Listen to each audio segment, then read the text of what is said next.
Okay, good evening, everybody. It is 6:28 p.m. and we will open our regular council meeting for the evening for October 1st. And can we get a roll call, please?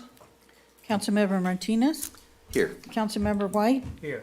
Councilmember Voigt? Here. Mayor Pro Tem Laura? Here. Mayor Finn? Here, thank you, and thank you, everybody, for your patience. And Mr. Pinckney, can we get a report out on closed session? Yes, there was no reportable action taken on any of the items in closed session this evening. All right, thank you, sir. And any actions for requests for absence, or any excused absence requests? Seeing none, okay. And then so we'll open our meeting this evening with an invocation from Pastor Mike Thompson, and then we will immediately follow, we'll have a pledge of allegiance led by Councilmember Voigt.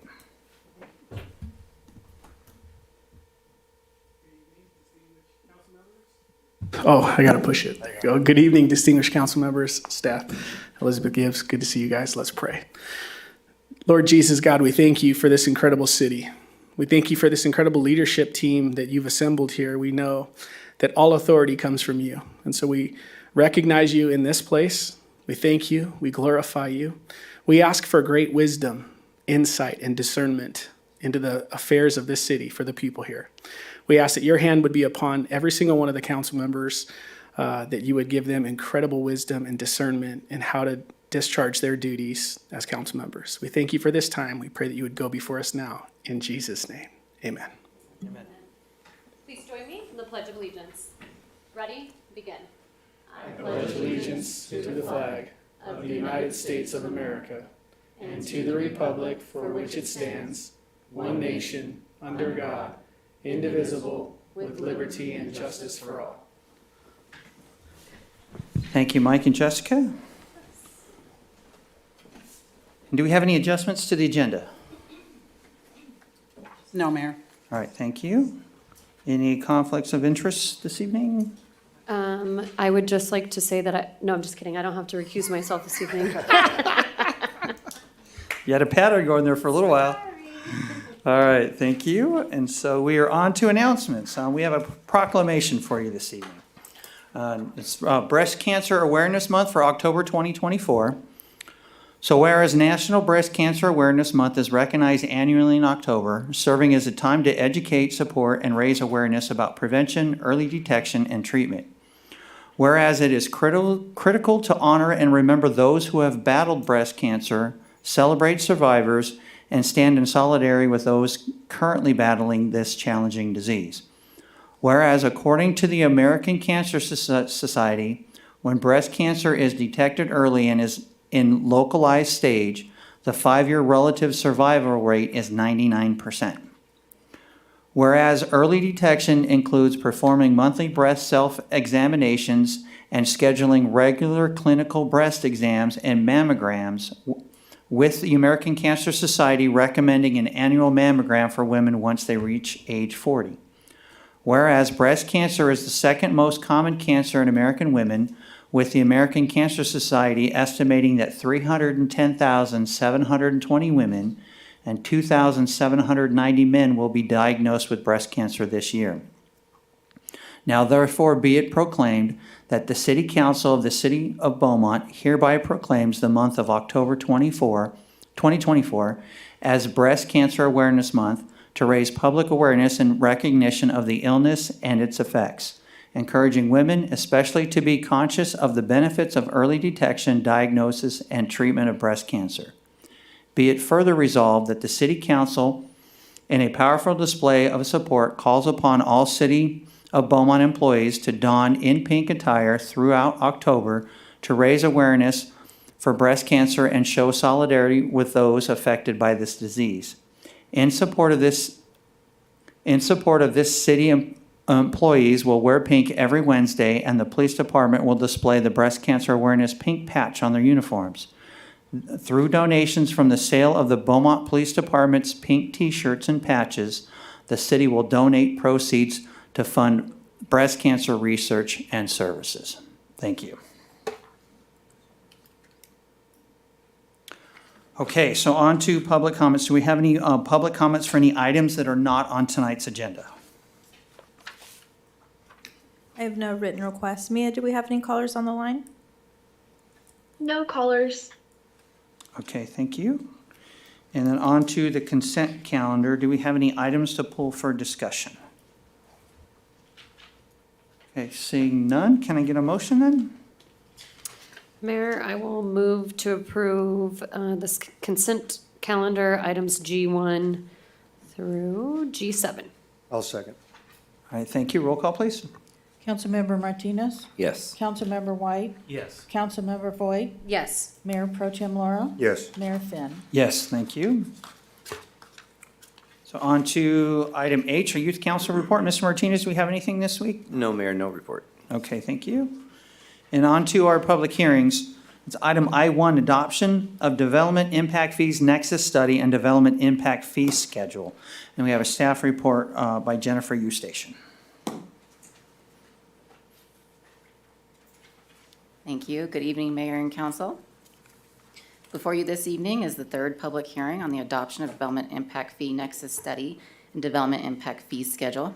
And to provide some background information, the last impact fee study was adopted by the City Council in 2017. AB 602 requires that DIF Nexus studies are updated every 8 years. On August 15th, 2023, the City Council approved a professional services agreement with Wildan Financial Services to work with city staff to complete the 2024 DIF Nexus study. On April 30th, city staff held a webinar, invited the development community to go over the results of the Nexus study. And on May 7th, the City Council had a public hearing to review the first draft of the Nexus study, which was continued to allow time to host webinars with the development community to go over the results. On June 5th, city staff held an in-person meeting with the development community to go over the Nexus study. And on June 18th, the City Council held the continued public hearing. At that time, the public hearing was closed, but staff were given direction to make some changes and bring back the study for review. On August 20th, city staff had a follow-up meeting with representatives for the NAIOP and BIA at their request to review changes to the fees. On September 1st, in accordance with Government Code Section 66016.5, a 30-day notice was published in the local newspaper of this public hearing with intent to adopt an impact fee nexus study. On September 13th, city staff electronically sent the revised report and related documents to NAIOP Inland Empire Chapter and the Riverside County BIA. On September 16th, the revised report and schedules were added on the city website, and a link was sent out to all stakeholders on the distribution list. And on September 20th, in accordance with Government Code Section 66018, a 10-day notice was published in the local newspaper of this public hearing with intent to adopt a development impact fee schedule. I wanted to point out that there are two resolutions for your consideration this evening. One resolution is adopting the development impact fee study dated September 6, 2024, and the other resolution is adopting the development impact fee schedule, which is set forth by the September 6 fee study.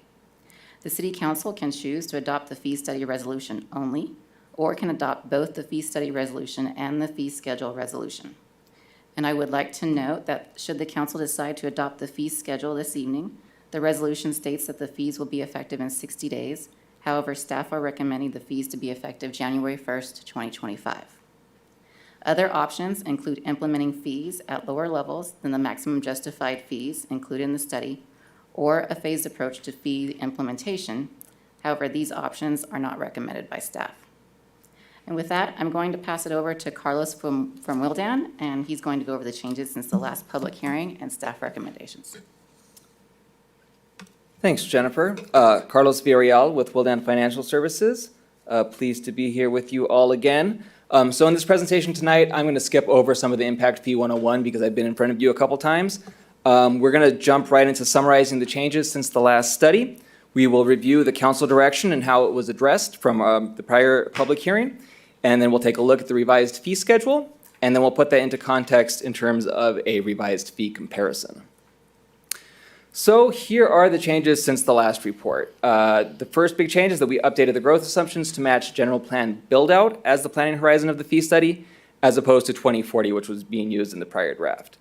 For the transportation facilities fee, we updated the industrial high cube warehouse trip rate to be the average rate across all high cube land uses from the ITE trip generation manual. We added 4 traffic signals projects. We also merged the road and bridge and the traffic signals fee into a single fee so that going forward, that fee revenue could be used for road and bridge or traffic signals, either one. The current fund balances in your road and bridge and traffic signals fee funds must be spent for the purpose that they were collected, however. And then we did prepare an alternative transportation fee analysis based on funding the priority projects. And I'll show you that in a subsequent slide. Some more technical changes. We removed the existing city hall and police facilities from the existing facilities inventories, since it's unclear that what will happen to these facilities, and those facilities will be replaced by the identified planned facilities. For the sewer facilities fee, we took a look at that project list and limited the project list to only projects that will be triggered within the current city limits, excluding anything that would be triggered in the sphere of influence. And for the storm drain fee, we reviewed that, and staff is recommending implementation of 50% of the maximum justified levels, with the initial fee proceeds to be used to fund a storm drainage master plan. This next slide summarizes the council direction from the June 18th public hearing. One item was to analyze the fees using a longer planning horizon. The second item was to use a blended trip rate for the industrial high cube warehouse land use category. You wanted the city staff to obtain a second opinion on the fee study, to review the storm drain fee, to review the nexus study with the development community, and to add more cities to the fee comparison to give you some more context in looking at the city's updated fees. So first, I just wanted to show you what we used for our longer planning horizon. We used general plan build-out, limited to the current city limits. The build-out figures for dwelling units and employment come from general plan table 3.2b. And that's it's not assigned a particular year. In the prior study, we had been using a 2040 projection from that same general plan document. But again, now we're looking at full build-out within the city's current city limits. There was a request to use a blended trip rate for the high cube warehouse category. There are 4 high cube related land uses within the ITE trip generation manual. You can see them there in the table. You can see the range of rates. We're showing here the PM peak hour trip rates, which is used for impact fee analysis because that's when the most traffic is generated on the roads. And what we ended up doing was blending those rates together and taking the average across all 4 of those categories and using that to allocate responsibility to high cube warehouse land uses. City staff obtained a second opinion on the Nexus study from Urban Futures. The conclusion is stated there that the Nexus study satisfies the key elements and requirements of the Mitigation Fee Act using appropriate and defensible methods to establish the maximum amount of 15 development impact fees that can be imposed and collected by the city on new development as applicable. The approach and methodologies used in the study provide a strong foundation for supporting the 5 required Nexus findings as established by the Mitigation Fee Act and other applicable laws. We reviewed the storm drainage impact fee with city staff, and city staff is recommending a 50% implementation, or implementing 50% of the maximum justified storm drain impact fee levels. The initial impact fee revenue will be used to complete a storm drain master plan to further identify facility needs, and at that time, the city could revise the storm drain impact fee after the completion of that planning document to incorporate any items from that document. In terms of reviewing the study with the development community, as Jennifer noted, on August 20th, city staff had a follow-up meeting with representatives from NAOP and the BIA to review the revised changes in the report. And finally, we added cities to the fee comparison. We took a look at the region. We wanted to find some cities that had a pretty robust fee schedule, also that we could include water and sewer, so we're comparing apples to apples, and that they were experiencing high amounts of growth. We added the cities of Ontario and Rancho Cucamonga to the fee comparison, and I will share the results of that comparison with you later. We also rearranged the comparison to show more of an apples-to-apples comparison for each geography. So if, for example, a water district was providing water services in a city, we listed those fees under that city so you could see the full burden that would be imposed in one city versus another.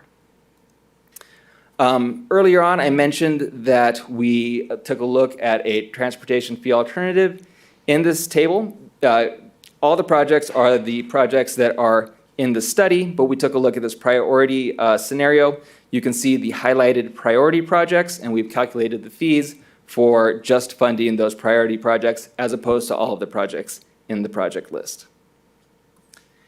Here are the results of the transportation fees. There's the streets and bridges also including traffic signals fee, which would vary depending on the priority project scenario. The railroad crossings, both of the railroad crossings included in the study were identified as priority projects, so the railroad crossings fee would be the same under either scenario. So what does this look like in terms of the maximum justified fee schedule? I apologize, there's a lot of detail on this slide. You can see there across the bottom or near the bottom in bold, that's the maximum justified fees based on the revised report. I'm also showing the total beneath that from the May 31st report. So you can see the fees have decreased across all the fee categories. And you know, that's the results of the aforementioned changes. So we also, of course, updated the fee comparison, adding the cities of Ontario and Rancho Cucamonga, as I noted earlier, and then, of course, updating the fees to match the revised report. So I know there's a lot going on in this table, and I'll try to summarize it. For a city, if it shows a low and a high scenario, that's because fees vary by geography within that city. So we just wanted to bookend the range of potential fees that could be charged in a particular city. Can I ask you to hold for just a second? Sure. Sorry, can we have the, Our IT guy in the window? back, yeah, can we you, have him move where the speaker's screen is? We can't see the comparison for Ontario and Cucamonga, please. there you go, thanks.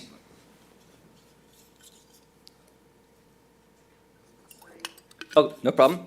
And as I noted before, when there is a water district charging a fee, those fees are listed under the city and noted in the footnotes there.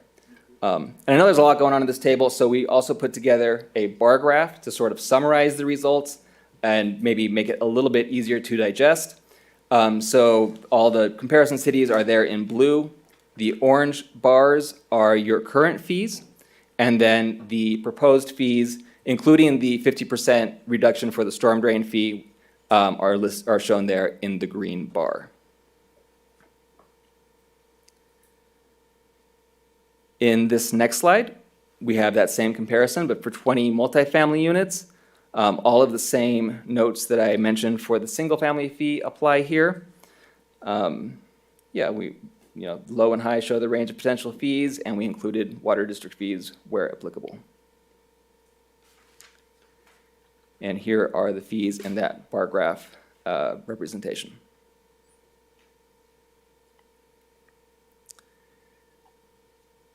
This next slide would be the fee comparison for a 950 square foot commercial retail building. I think all the exact same comments apply here as well. Mayor, can I ask a quick question? Oh, yes, go ahead. So on your comparison on your cities, are those new studies, or we don't know if those are new studies? So the Ontario study was done in 2022. It was unclear to me when Rancho Cucamonga last updated their study. Okay, and Moreno was? Moreno Valley was adopted last year. Right. Okay, thank you. Sure. Could I also ask one more? Oh, sure, question? go right ahead. I note that you have on here low and high. Will you explain that later, or? Yeah, so in some cities, the fees vary depending on where you build. So they have fee zones, that one fee zone of the city might have a higher fee compared to a lower fee zone. So I just wanted to illustrate the range of what you may pay in that city depending on the exact location of a project. So if you're located in one of the lower fee zones, you would pay the low fee. If you're paying in one of the higher fee zones, you would pay the high fee. So I just, I didn't want to misrepresent what someone might be paying, both under your current fee schedule, which doesn't vary that much, but varies a little bit, and then in other places where the variation is much larger. So on that, with that slide, when you see about 2/3 of the way down on the list where it says sewer area of benefit and facilities, there's a wide disparity, a big difference there. And I would imagine, further away from the sewer treatment plant, if you need a lift station or something like that to add to it, that's where that cost could come in. That's Be the general difference, right? concept, yes. Okay, Yeah. thank you. Yep. Then this next slide here just puts that prior chart into a graphical representation. Again, the orange bars are your current fees, the blue bars are your comparison cities, and the green bar is the proposed fees. Next slide here is the same comparison, but for a 50,000 square foot industrial business park. I believe all the same caveats apply.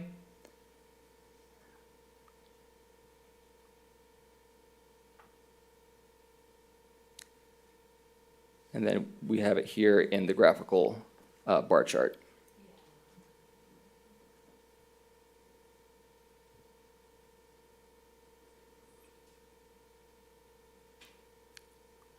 Got a couple more comparisons. This next one would be for a 100,000 square foot high cube warehouse.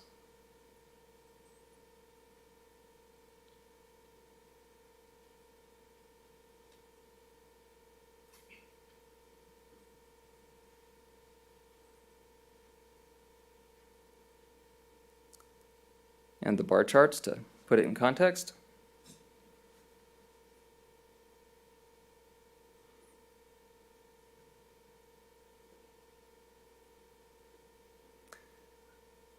And finally, a 1 million square foot industrial high cube warehouse.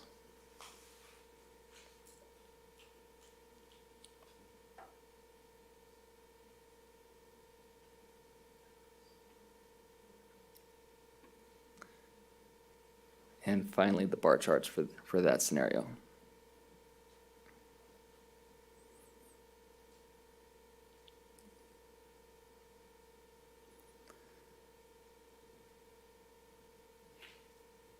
And with that, I will reiterate the staff recommendations.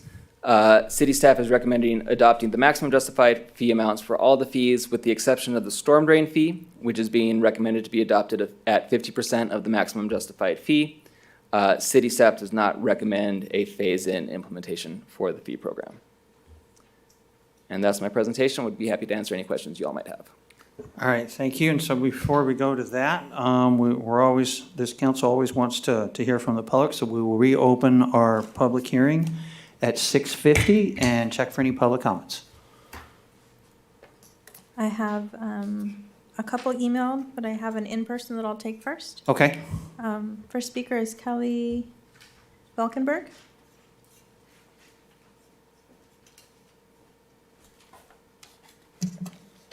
Good evening. My name is Kelly Van Valkenburg, and I am the Assistant Director and a representative of the Beaumont Library District and the Library Board of Trustees. I'm also a Beaumont resident. I am here to encourage adoption of the development impact fees to support the infrastructure of our ever-growing community. We are the only public agency to have never received any impact fees, which I'm sure you've all heard. Fees that are essential in developing not only our physical infrastructure, but also the social infrastructure necessary to support our residents and help them thrive. We request your affirmative vote on adopting the updated impact fee schedule. Thank you. Thank you, Kelly. Mia, do we have any callers on the line? No callers. Okay, I have 2 emails that I can read. Okay, thank you. 3, I'm sorry.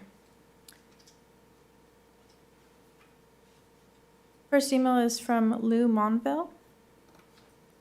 States, Honorable Mayor and City Council, on behalf of the Riverside County Building Industry Association, we respectfully request to continue tonight's approval of your DIF Nexus study. As our letter details, we have not been provided sufficient time to review the significant revisions in detail. We ask our letter be formally submitted into the public record of this evening's proceedings. We appreciate the time staff spent with our organization. However, 2 weeks to review 4 months of changes is not adequate. Unfortunately, we still have many questions and concerns regarding the size of the program and facilities covered under the program, as well as the length of time slated for implementation, all of which we were just beginning to understand.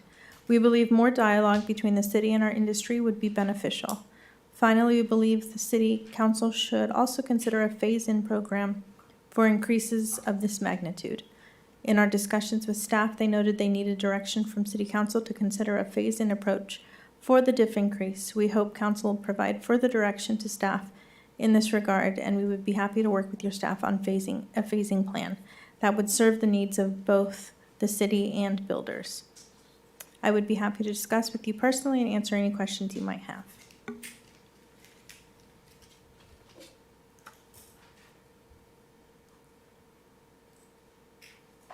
Next email is from Jarnay Gardner.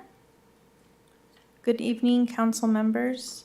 My name is Jarnay Gardner, and I represent the owners of a recorded tract 32850, 95 lots in South Beaumont. I would like to thank you for revising the Nexus report from its hearing a couple months ago and your efforts to keep fees within reason. In reviewing the new Nexus study, I don't see that you're proposing to phase in increases like what was proposed a couple months ago. This is very concerning for us now because in addition to the increase in building costs to meet the new design guidelines, it will be difficult for any builder to build within the city of Beaumont due to the high cost of fees. Not only is the diff fee going up, but the TUMP fee has gone up over, there's a typo here, $5,000 per unit as well.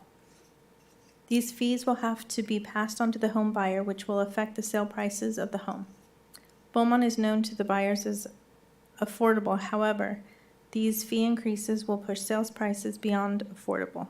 They are not affordable. No builder is going to be able to buy the property and build homes in Beaumont.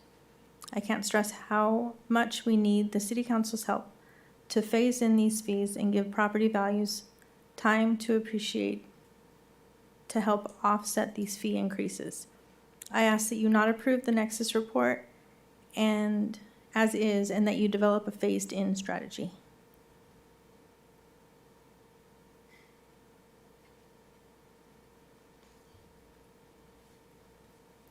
And I have one more email, and then we do have a caller on the line. Okay. This email states, my name is Hamid Rocknan, and I have been engaged in various projects serving the people of Beaumont for the past 24 years. Our concern is about the fee increase in general and not using the phasing strategy in particular. The fee increase creating a major concern and the ability to provide housing affordable for the people of Beaumont. Recently, there have been major challenges and obstacles created to build affordable housing for the people in Beaumont. For example, the recent changes in design guidelines will cause a significant cost increase to build a home with no benefit in return for the people. In addition, the diff fee is going up and TUMP fees have already gone up by over $5,000. These fee increases will add to the cost of homes, which will ultimately have to be paid by the homeowners. These increases will crush the hope of owning a home in Beaumont. Looking at past history, all cost increases have been made by various government agencies. As a result, there are insufficiencies within their operation. The easiest way to offset their insufficiencies have been to increase the fees, which ultimately have to be paid by the people struggling to buy a home in Beaumont. This is to convey to you the voice of the people against any cost increase for the following reasons. 1, it adds up to the cost of building the home. That will make it more difficult to afford a home in Beaumont. People will have to look for affordable homes in adjacent cities. 2, the cost increase will discourage the builder and make it very difficult for them to build an affordable home in Beaumont. 3, the cost increase will force the builder to migrate out of Beaumont to other adjacent cities. This migration will have a significant impact to the local economy. Any reasonable cost increase must be phased in, giving property values time to appreciate to help offset these fee increases. To serve the people of Beaumont and to enable them to fulfill their dream of owning a home, we ask to vote no on any cost increase. Any increase suggested by any agency will be scrutinized by City Council. First, by requiring them to demonstrate the actions they are taking in reducing and containing their operating costs, eliminating the cost increase by absorbing the fees within the budget. These scrutinies must be done before Council approving any cost increase.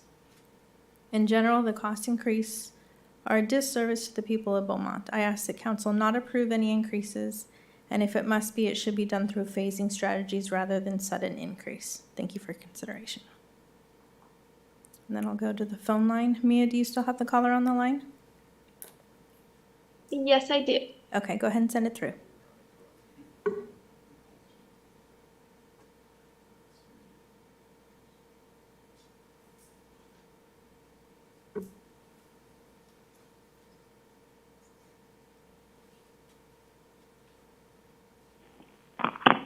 Caller, can you hear us?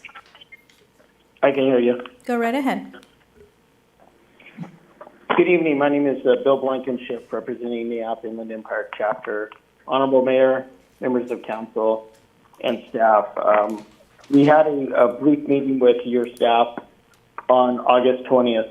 Where at that meeting, we unfortunately were not able to take the document with us, which was the proposed study, because it was going to be shared with council. And the document did not return back to us until just approximately 2 weeks before this hearing.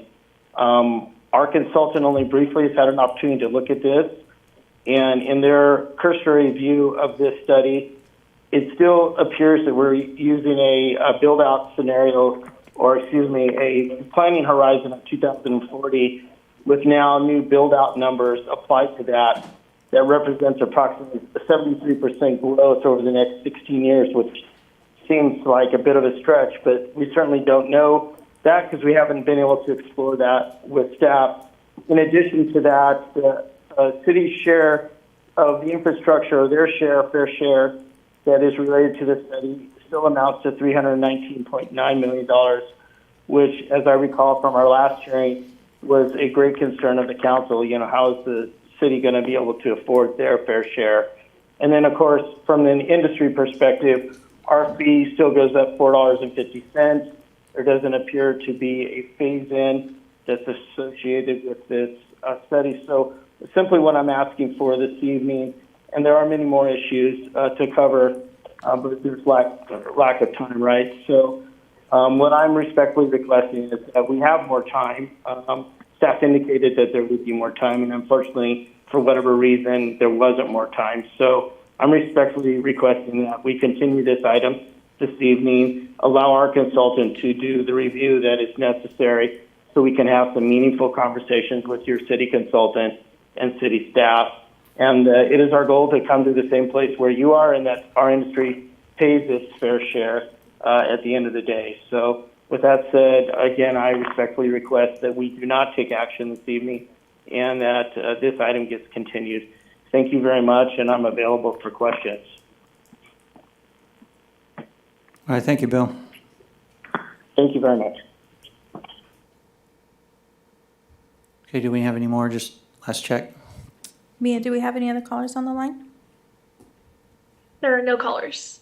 Okay, thank you. So I'll close the public hearing at 7:01, and we'll turn the time over to council for discussion. Carlos, could you come back up? I do have I'll start off with a question. So when you had your spreadsheet out and showing the different, types of property development, you had the housing and so forth in there. Can you pull that presentation back up? And I don't know if I missed it or not, but did we have a retail business? Yes, we did. Example, and can you pull that one back up? Yeah, there's a 950 square foot commercial retail, so Okay. a small building. So you can think of that as a small business. And was there any work done in terms of large retail, like a big box store?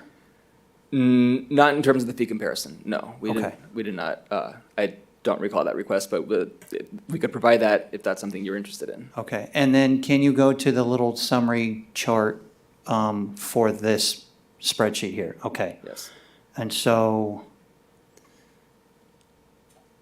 all right, so we're still pretty low on our proposed. Okay, because I couldn't remember where that fell in. Okay, all right, so I'm good for the moment. I'll turn the time over to council for some questions. Mayor, I just have a quick question since Oh, we're sure. here. What's the slide before that one? That one can go one before and one before. Okay, that's the one I missed. 1 second. Okay, that's all for now, Mayor. Sure.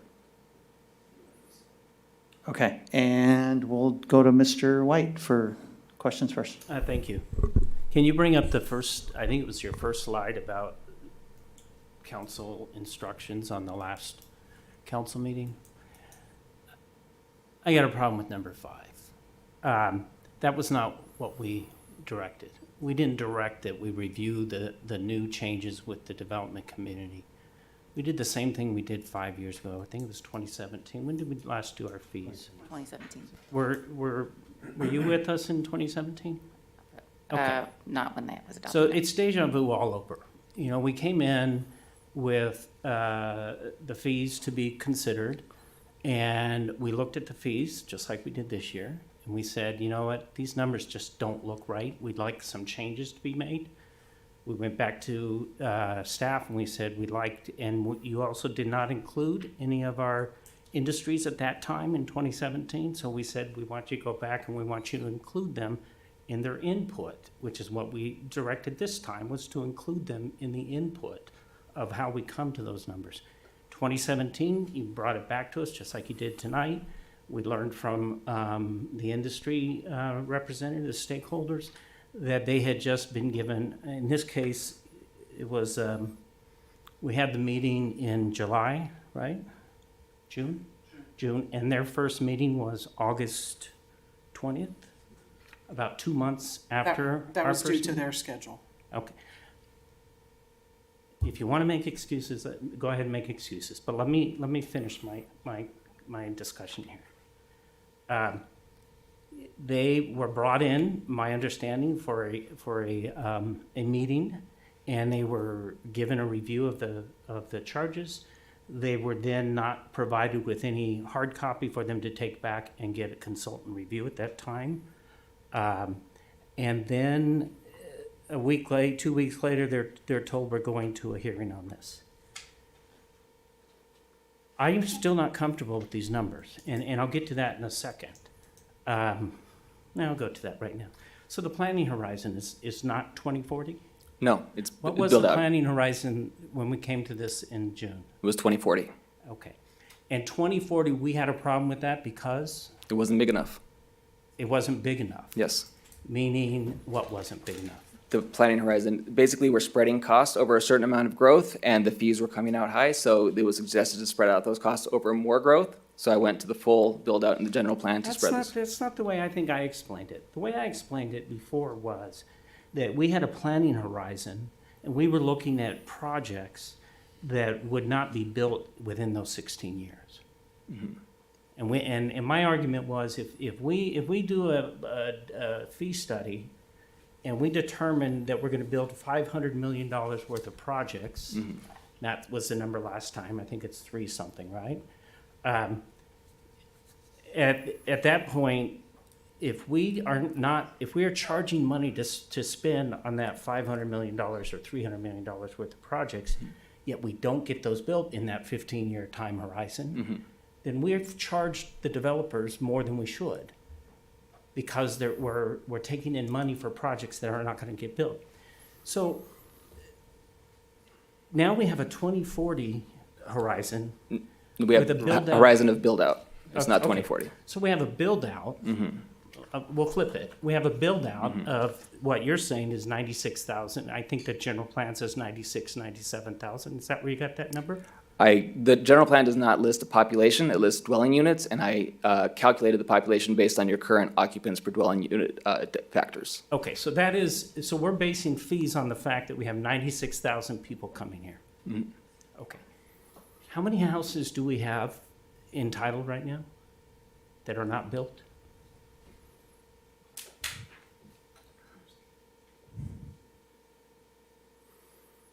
Would you say it's more than 5,000? No, but are you including multifamily? What I'm getting at is to bring 96,000 people to this city, we have to double the houses we have now. It took us 20 years to get where we are, and we had lots of empty space. But now we're basing these numbers on bringing 96,000 people here, and we're doing it in a timeline of 16 years. So again, build out isn't assigned a particular Lloyd, year. can I ask you a question on that? No, I'd like to just continue my discussion at this point. Go ahead, sir. I was saying, build out is not assigned a particular year. It's just when all of the empty space is built. So it's not assigned to 2040. It's just whenever everything gets built. So we're not setting a particular year that this is going to occur at. Okay, so, but you still think, does anyone in this room think we're going to get to 96,000 people in the next 25, 30 years?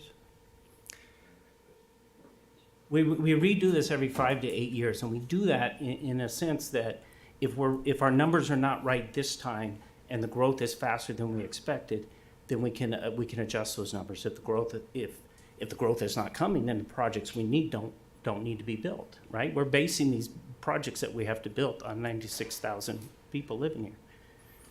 Everything I heard from SCAG since the day I've been on council is 80,000. So where did we get a build out of 96,000? Even the last city manager told me that he didn't see how it would ever get over 80 to 85,000 homes. We just don't have the room for it. So bottom line is, we're 2017 all over. You didn't take serious input from the stakeholders. And you're coming back and asking us to make a decision on something that was not in my opinion, the instructions were not followed by council to get the input from the stakeholders that we need to understand what we're doing here. So I personally am not in a position to be able to make a decision on voting for or against these fees tonight, because I don't have enough information and we didn't get the input that we need to get from our stakeholders. So I'd like to make a motion that we continue this item until we have had time to accurately and include the NAOP, the two building industry associations, the ones who are concerned about what we're doing here. So if I don't get a second and we don't continue this, then I do have some specific questions, but I can wait my turn on that. So I'm just hoping to see if my motion to continue will be seconded. We have a second?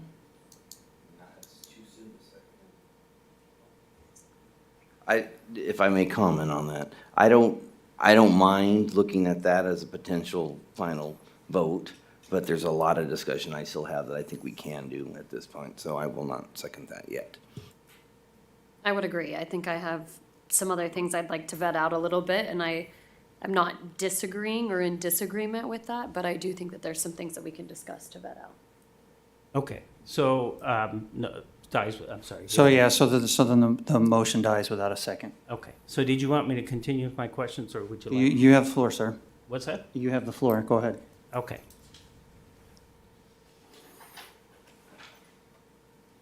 The sewer facility fee includes approximately $8.8 million in planned facilities that are labeled as an existing deficiency in the city's 2021 wastewater master plan.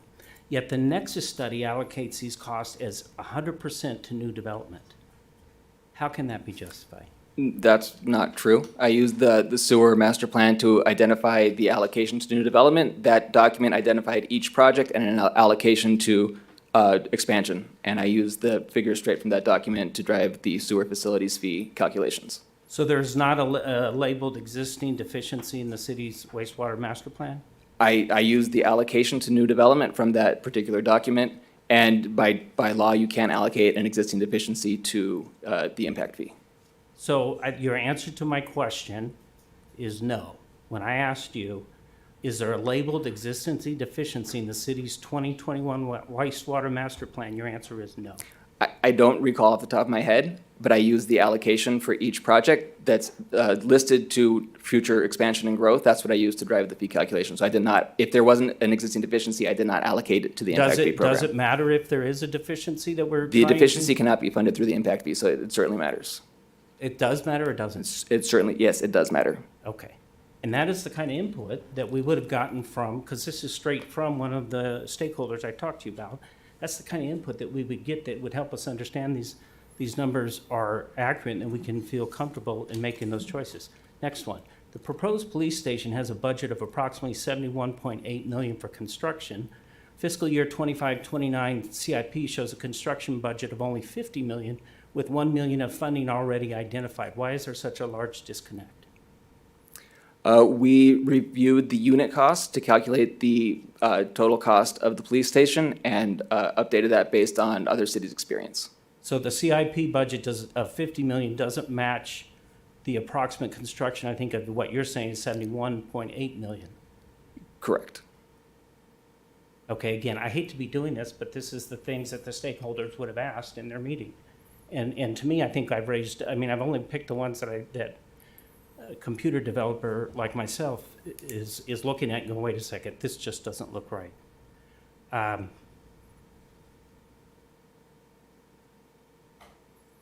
Okay, I'm gonna make my same argument I made last time.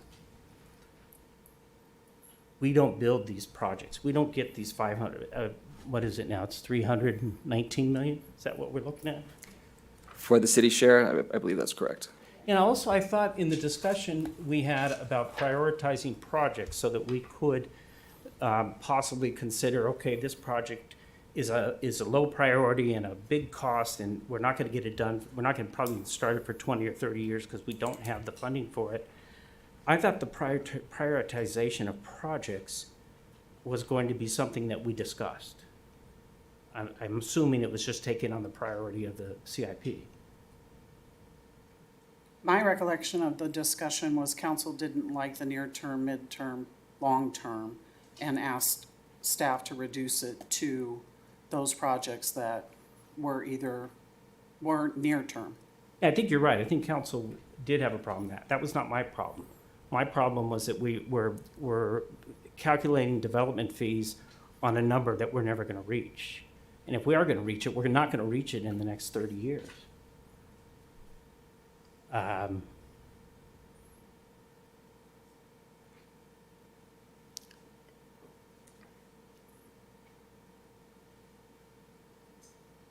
Again, there's more here. I'm hoping that my colleagues agree with me that we need real input from the stakeholders. And that's all I have for now, Mayor. Thank you for your patience. I appreciate it. Thank you, Councilmember White. Mayor Pro Tem. So, going through the study, I know that we had a consultant do a review of the study that confirmed that everything was in order. The government code, does that require you to complete the projects within the time frame, or does it just require that they be programmed within the time frame?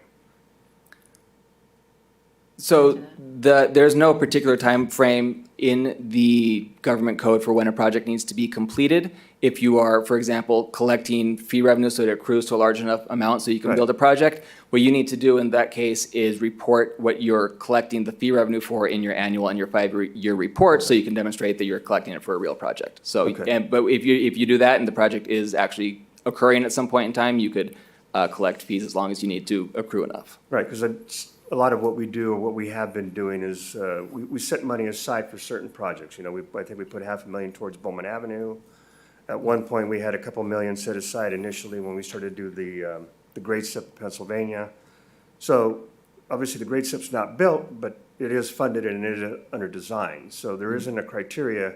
You just have to account for where the money's going as far as the project is, right? Yes, you need to Okay. demonstrate that it's a real project and it's not just being accrued for no particular reason. Okay, the 71 million for the the police station that Councilmember White referenced. Yeah. Was that in the first study as well? Yeah, it's this, so that's driven by a unit cost of $1,408 per square foot and a total quantity of 51,000 square feet. That 1,408 per square foot was based on recent cities' experience building police stations, and we took the average of what they had paid. Also included in that figure is 8 acres worth of land at $218,600. Okay, on the table E1 in your PowerPoint, is that with the reduction of the priority or the non-priority projects? Because it's different than the 1372 that I see in the staff report.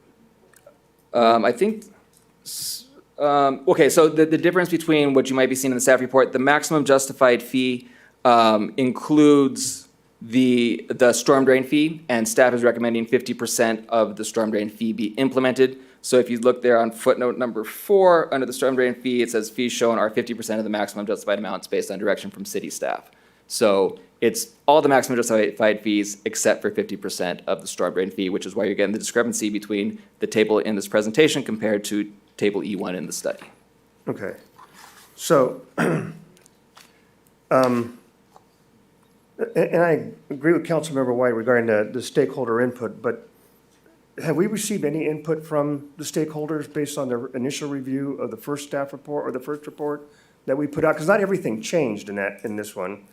But we expanded, we extended, we went from a build-out of 2040 to a build-out based on when we run out of property, is it? Exactly, as I just understand general it. plan build-out. Have we received any Have we received any?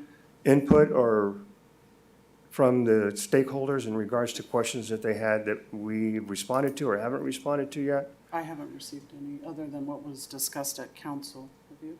No. Okay. Because going through this, I thought it was, you justified your figures. We had somebody else review it. We reduced the fees across the board under every category based on that, we'll call build-out, because it doesn't have a set time frame. When I looked at, and I had a concern as Councilmember White regarding the 319 million that we're short. Do I understand that right? That we would need to come up with? If you extrapolate that over 25 years, you're looking at 12.8 million a year, and I think we've done that recently, coming up with 12.8 to fund certain projects that we've completed or are working on or have funded. That and grants recently received. Right, so it's not unobtainable, but when you look at that number, it's massive. But if you look at the overall build-out, How many years did you, I didn't catch you. that was 25 is what I, and I just figured 25 because there's no way to, the properties that you look at when you develop this diff fee are very, very, in my opinion, dynamic, constantly changing. Population is going to change. That's going to be based on economy, home sales, annexations are going to change. That's going to increase the city's boundaries because all we're looking at right now is everything that's located within the city boundary. The current city We're not limits. going outside of that. Correct. So, and the goal of this diff fee is to ensure that new development, brand new development is paying the capital costs associated with development growth, right? So the proposed fees will enable the city to build and develop the necessary facilities and infrastructure to support that additional growth. It's the goal here is what we're trying to do. But the study also ensures that the new development only is the new development that they bring into the city pays their fair share and nothing more. When you look at what you put together, you indicate in there that developers can't pay for existing infrastructure and existing facilities that we've just built. That's not what the purpose is. The purpose is they cover new facilities only, correct? Correct. Okay. So I thought staff did an excellent job of responding to council comments, at least the way that they were presented in the staff report. I know that they've engaged stakeholders. Unfortunately, meeting schedules are difficult. I understand that. They revised the build-out projection from 2040 to whenever we run out of space, I'll say. I'm sure it's not right, but that's what I'll use. I like the fact that we used the blended trip rate in the transportation area, in the transportation calculation. And then we also revised the storm drain fee, and then we got that second opinion from Urban Futures, which I appreciated. So in doing that, they did result in a lower fees across the board per square foot. And then you come up with the options and looking at, the transportation priority options, eliminating those. The concern that I have is that would include eliminating some of the signal lights. And those that have been put in, I think have done a tremendous job in improving traffic flow throughout the city. You got the 6th Street ones, you got the left-hand protected turn arrows. They've done a great job in keeping traffic flowing. And that is one of the biggest complaints that we get is traffic flow. So I'd hate to eliminate those, and it's really, when you look at the dollar amount, I think it's only a couple of $1 million. I really don't want to eliminate Beaumont Avenue because that is a critical piece of infrastructure. I don't know where we get the money for that, to be honest with you, but it is a critical piece of infrastructure that's, where we're having a tough time with it right now. I'll just say it now so that we can maybe have a discussion on it, but I have a concern with the adoption of a 4-year phasing plan. In 2017, WRCOG had a $600 increase that they were proposing. Like here, development's coming in and saying, you know what, we don't want to do the increase, we can't afford to do the increase. So WRCOG phased it over a 4-year period, $600 over 4 years. They lost $3 million. That's on a $600 increase. The loss of $3 million over 4 years is something that you don't get back. You can't get back. And what we're projecting here is a loss of 17.3, and that's an estimate. Yeah. And who pays for that? Well, what's going to happen is the city or the citizens of Beaumont are going to end up paying for that. And so what you do is you take, in my opinion, you take a study that's done to have the developer pay their fair share, and you say, well, we're not going to have them pay their fair share. We're going to put it up on the citizens for 4 years, and then the developer can pay his fair share. And one of the things that I've heard, and I don't know if you've heard it, Lloyd, but Councilmember White, I'm sorry. One of the things I heard since I've been on council for the past 10 years is you always get the public saying, well, why doesn't the developer ever pay their fair share? Well, right now we have the option of not having the citizens carry that 4-year, but having the developers pay their fair share. When you look at what we've gone through, especially over the past 3 years, in your first PowerPoint, you've indicated, and I'm sorry if I'm jumping, you slow me down, or you indicated that there was a increase in construction costs of 51.3% over since 2017 when we did the last DIF study. When I went back and I looked at the California Construction Index and did a little bit of a calculation, and it came up over the last 3 years, there's been a 39.7% increase. At least those are the numbers I came up with. They may be off a little bit. So I don't think our past DIF study has been able to keep up with that. So the citizens have been kind of footing that bill maybe for the past 3 years, maybe for the past 2 years. And so we're already in, we're always kind of, since I've been on council, working behind the 8 ball with facilities and having the money to do that. So I'm not wild. Well, I wouldn't support a 4-year phasing plan because we've shown the numbers are good. We've had them looked at by a third-party consultant. They've said the numbers are good. Staff recommends moving forward with these numbers. And I just think, I don't want the residents to have to carry the burden any longer. I think it's only fair that the developer pay their fair share of this fee moving forward. So, and that's all I have for right now, Mayor. Thank you. All right, thank you, Mayor Pro Tem Laura. I'll jump in with a couple of comments. And I appreciate what's been shared to this point. On page 1046, it's the breakdown of the 4-year impact fee phase-in, where it shows the 17.3 million that would, on the total there.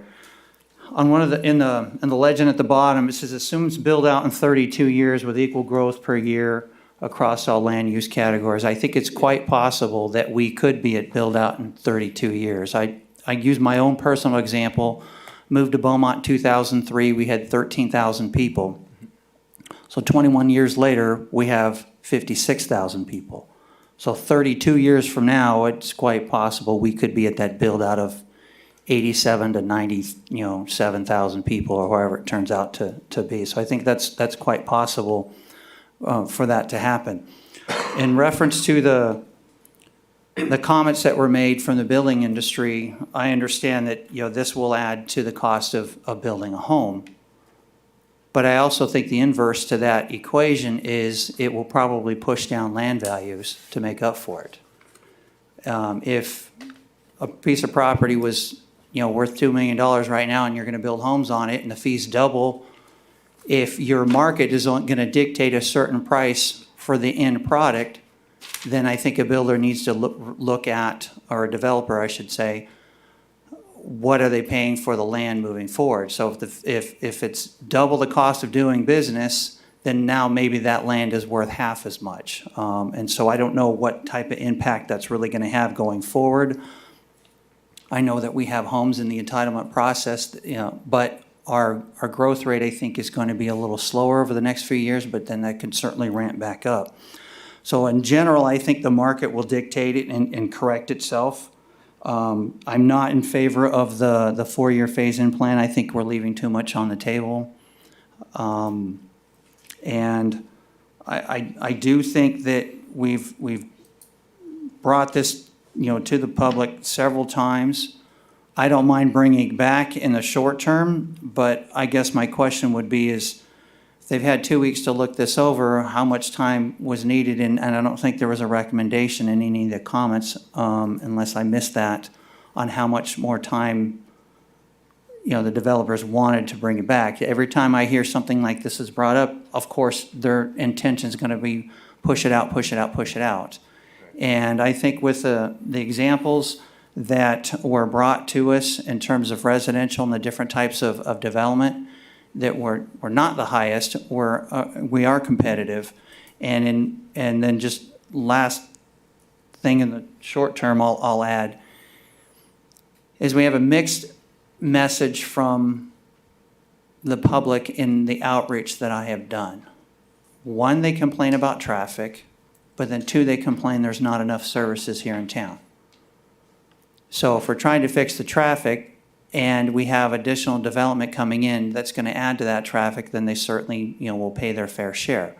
So if and that's why I asked for the one example with the commercial, when we had the 950 square feet, asking if we had a big box example.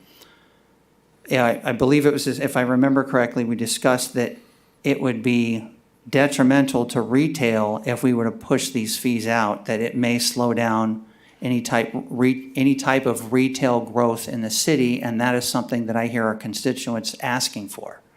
If we had more shopping opportunities in town and more things to do in town, they would spend their tax dollars here versus driving down the hill to another city and so forth. And so I wouldn't want to slow down that development with too high of fees, but at the same time, we're not providing what our constituents want. And so I feel like I'm chasing my tail on that a little bit, but just wanted to I don't know, I guess openly share that. I don't know how else to put it. And so I'm in support of moving this forward. I'm okay with giving a little bit more time, but I don't know what is reasonable in terms of if you hire a consultant and so forth to get the work done. I would think that they would have done some more homework in the beginning when we were on the shorter time frame. And as Mayor Pro Tem Laura brought up, it didn't seem like we got a whole lot of staff didn't get a whole lot of comments back from the building industry on the first go around. I understand things have been updated and a 2-week notice has been given, but 2 weeks, I can read quite a lot in 2 weeks myself. But I don't know if they're just relying on somebody else, what's industry standard on hiring a consultant and hearing back. Elizabeth, do you have any experience with that and can give any advice or suggestions on that? It depends on what the scope of the work is. When I spoke with Lou Monville August 20th, he did indicate that they would need the consultant would need at least 2 to 3 weeks. Okay, all right, thank you. All right, so with that, I'm going to turn the time over to Mr. Martinez. Thank you, Mayor. So just a few of my comments as well. So first of all, I was confident in the original study. There were some numbers that were questionable, but as far as the methodologies with the study, I was fairly confident.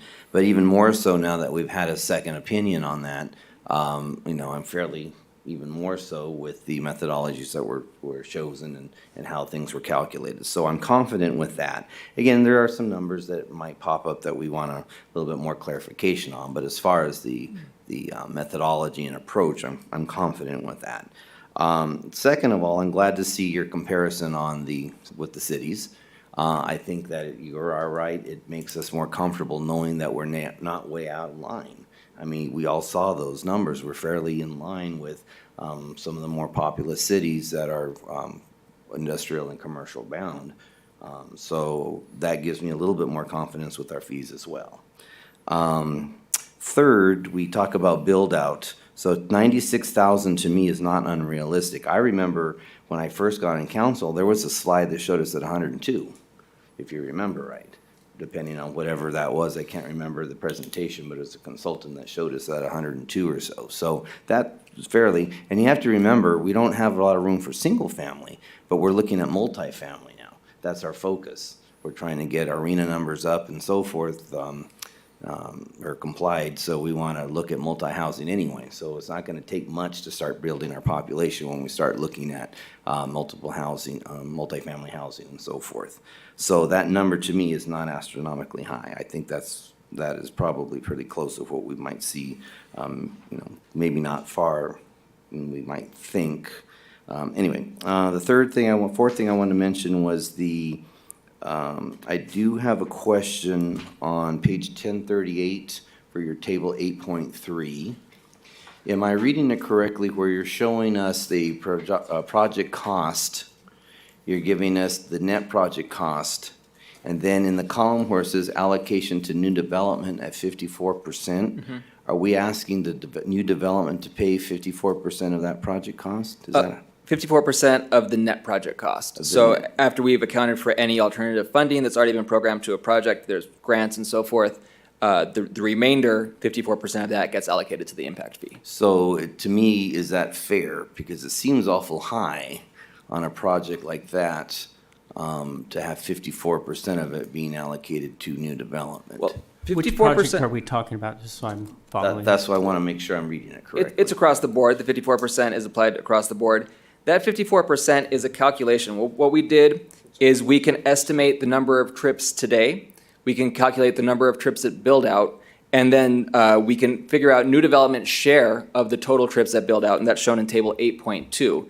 And so based on the build-out projections and the trip rates that we use in the study, including the blended trip rate for high cube industrial that we reviewed earlier, new development will be 54.4% of total trips in the city at that point in time. And that's why we use that to allocate the fair share responsibility. So as stressed as we are already in the city with traffic and so forth, in those project areas, if they were to come to fruition, 54% of that still allocated to new, because your estimation is, well, the study estimation is that they will contribute more, and therefore we're going to need that. Yes. One way to summarize it would be it's new development's proportional share of demand for transportation facilities at the planning horizon. Okay, I just found that awful high. I thought that was, I understand that obviously we have bigger projects coming in, but I wanted to make sure that was verified at 54. Okay, and my last question has to do with the phasing. And this is why I didn't want to continue earlier with the motion, because I wanted this discussion to see where council is on phasing and the fee schedule and so forth. So if I remember right, wasn't the stakeholder, couple of them asking for a higher than 4-year phase? Because I remember when they came in, they were asking for a phase, but I don't remember it at 4-year. I thought it was like 10-year or something. Am I right, or am I just? Yeah, actually, Moreno Valley did an 8-year phase, and I think there was a request to follow them. Okay, that's what I thought. So we've already brought it down from 8 to 4 to adjust that. And one of my concerns, is brought up with my colleagues, is that funding gap as far as a phase with the loss of revenue. Because I do agree with Councilmember Lara is that we have to make up for that somewhere. And we're already in a funding gap with just what our portions do. And now we're going to add to that because there's a funding gap if we're going to spread those numbers out over time. And I'm concerned because the citizens are going to have to pay for it. I mean, something's going to happen. We have to do some revenue, and heaven forbid we have the T word, taxes. So we don't want to talk about that. So not now. So, where is that going to come from? So I think we have to consider that anything that we're reducing and you're providing a gap or a problem, deficit basically, that has to come up somewhere. And we have to make sure we consider that. Now, it goes back to, are those numbers accurate in the first place, of course?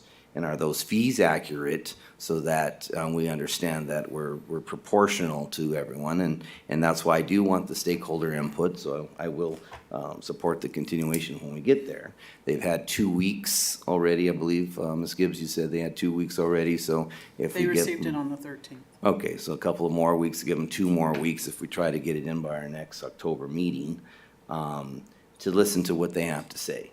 Now, I'm hoping to the stakeholders I ask that when you come in, you're directing questions specifically, because we don't want to start picking a point every little number. Because if we're going to come in and just say, oh, that number's too high, that number's too high, we'll be here forever. So what I'm looking for is general, what do you consider flawed with this report and why? You know, what would you like to see adjusted that you think that would be more accommodating from your business standpoint? And then let us know that, because we have to weigh that with what the citizens are going to have to come up with, basically is the way I look at it. You know, and it is, I think one of you mentioned, we have public that wants infrastructure, and we have public that wants choice in economic and commercial enterprises. So we have to, you know, we don't want to chase away building for sure, but we also have to make sure that these projects, you know, this is not a number or thing we just came up with. These are projects, I mean, look at that list. We need that. You know, it's not like that's something that, oh, here I'd like to have a museum, and I'd like to have, you know, that's not on here. This is infrastructure that we need that's going to help the city improve. And if the new development is going to impact that, then having a fair share, I think, is, you know, what the public's asking for. I just want to make sure that fair share, we're all in agreement, or at least looking at the same page. Are we all going to agree that the number's right? Probably not. But I want to make sure that everyone's getting input, their questions are answered, and if they don't have it answered to their satisfaction, then they can come back and tell us why. And, you know, if they have a consultant and their consultants want to give us a different opinion, I'm willing to hear that as well, so that we can weigh all of that. And then we'll have our consultant here as well, so we can make the best decision going forward. So that's all I have at the moment. Thank you, Councilmember Martinez. Councilmember Voigt, did you have any comments? I want to thank everybody for their input. I think that this is, as you can tell, a weighty subject, and something that I think does need more investigation and needs more review. I think I have some more questions that get into the nitty-gritty, but from what I'm feeling up here, it seems like potentially we could gather those and send them to you all if a continuation is what we're kind of looking at. There's some discrepancies in some of the numbers that I kind of wanted to dive into a little bit today and look at. And then I wanted to just ask for some clarification around the fee structure changes. It states in there regarding the fee structure changes that we would potentially be looking at a new streets, bridges fee or fund. Yeah. Can you elaborate on that? Because I don't believe that has been brought to this council yet, and so Yeah. that was a little concerning to me. So it would not necessarily be a brand-new fee. Currently, there are 3 transportation-related fees. There's a traffic signals fee, a road and bridges fee, and a railroad crossings fee. And so, based on discussions with your Public Works Director, it would be beneficial to combine the traffic signals fee with the road and bridges fee, so that that fee revenue going forward could be used for any of those purposes, depending on what the highest priority was. So in this new fund, you could spend it on road and bridges, or you could spend it on traffic signals, again, depending on the higher priorities. So in the calculation, we combined the project list for traffic signals and road and bridges into a single traffic list to drive the fee calculation. And going forward, you would adopt that fee, and that new fee revenue would go into a single fund, and that would be, again, could be spent on whatever the highest priority would be. Of course, you still have fee revenue in your current funds, and those would need to be spent separately for traffic signals and road and bridges for the purpose that they were collected. Okay, great. My other question is regarding the blended rate. I appreciate the clarification on the blended rate, because that wasn't in our packet today, so I kind of appreciate that. I was wondering where that was coming from. Is there a precedent that's been set, or has that been utilized anywhere else in any other studies that you've seen? Yeah, you know, not this exact particular example, but we have seen, or we have used combinations of particular trip rates when it makes sense. You know, the ITE trip generation manual has a myriad of land use categories, and a lot of them are very closely related. So depending on, you know, the expertise of a transportation engineer, we may combine trip rates like that, or, you know, depending on particular local circumstances. So that's not unusual. But this particular, taking the average of these 4 is the first time I have done that. Okay. So no other studies that you've seen have kind of, okay. I know that previously we have approved projects with a much lower one, so I think that one's a little concerning to me, although I do appreciate that it's much lower than what was done previously. Also, it's on page 74 of the red line. I'd have to go, let me see if I can find it in here.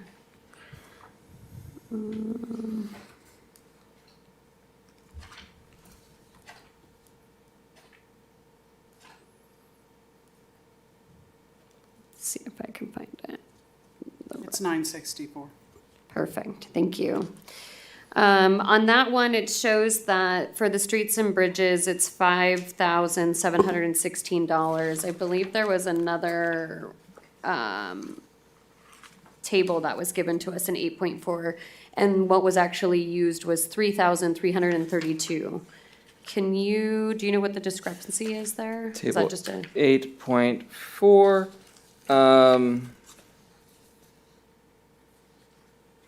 I believe there was also 4 traffic signals projects that were added compared to the prior study. So I'm assuming that's the discrepancy compared to the prior draft. Okay, will that be updated then in a new, can we get that in a new redlined version? Because Sure. is the redline version correct where it shows the 5,716, I think is what I'm asking? Yes, the cost per trip of 5,716 is the correct cost per trip that drives the fee schedule for the streets and bridges and traffic signals fee. Okay, and then also in the executive summary, I think I noted it to be different than what you had presented on your slides. Yes, and again, I think I should have relabeled this slide here as proposed fee schedule. Everything is the maximum justified fee with the exception of the storm drain fee. If you look at the fee schedule in the study, which documents the maximum amount, for example, for residential, it's $1.10 per square foot. Here, we're showing the staff recommendation of 50% of the storm drain fee, so it's 55 cents. Could we get that pulled up on the screen, please, so that they could see what? I think it's on his laptop currently. Thank you. Yeah, so these numbers are different than what's in the red line as well. In the red line, you have, we'll just move over to the high cube. You have 698 on the red line, and on here you have 649. Yes, again. Once again, for the storm drain, I would assume for the reduction. Yeah, the discrepancy is, again, what you see in the slide here should have been labeled proposed fee schedule as opposed to maximum justified because of that adjustment to the storm drain fee. But in the red line, the 698, which you were referencing for the high cube industrial warehouse, is the correct figure. It just doesn't reflect the 50% storm drain recommendation. On the recommendation. Yes. Okay. I think that I have a little bit of a problem with those when you're looking at this, because we're looking at a red line to be kind of a final, in my opinion.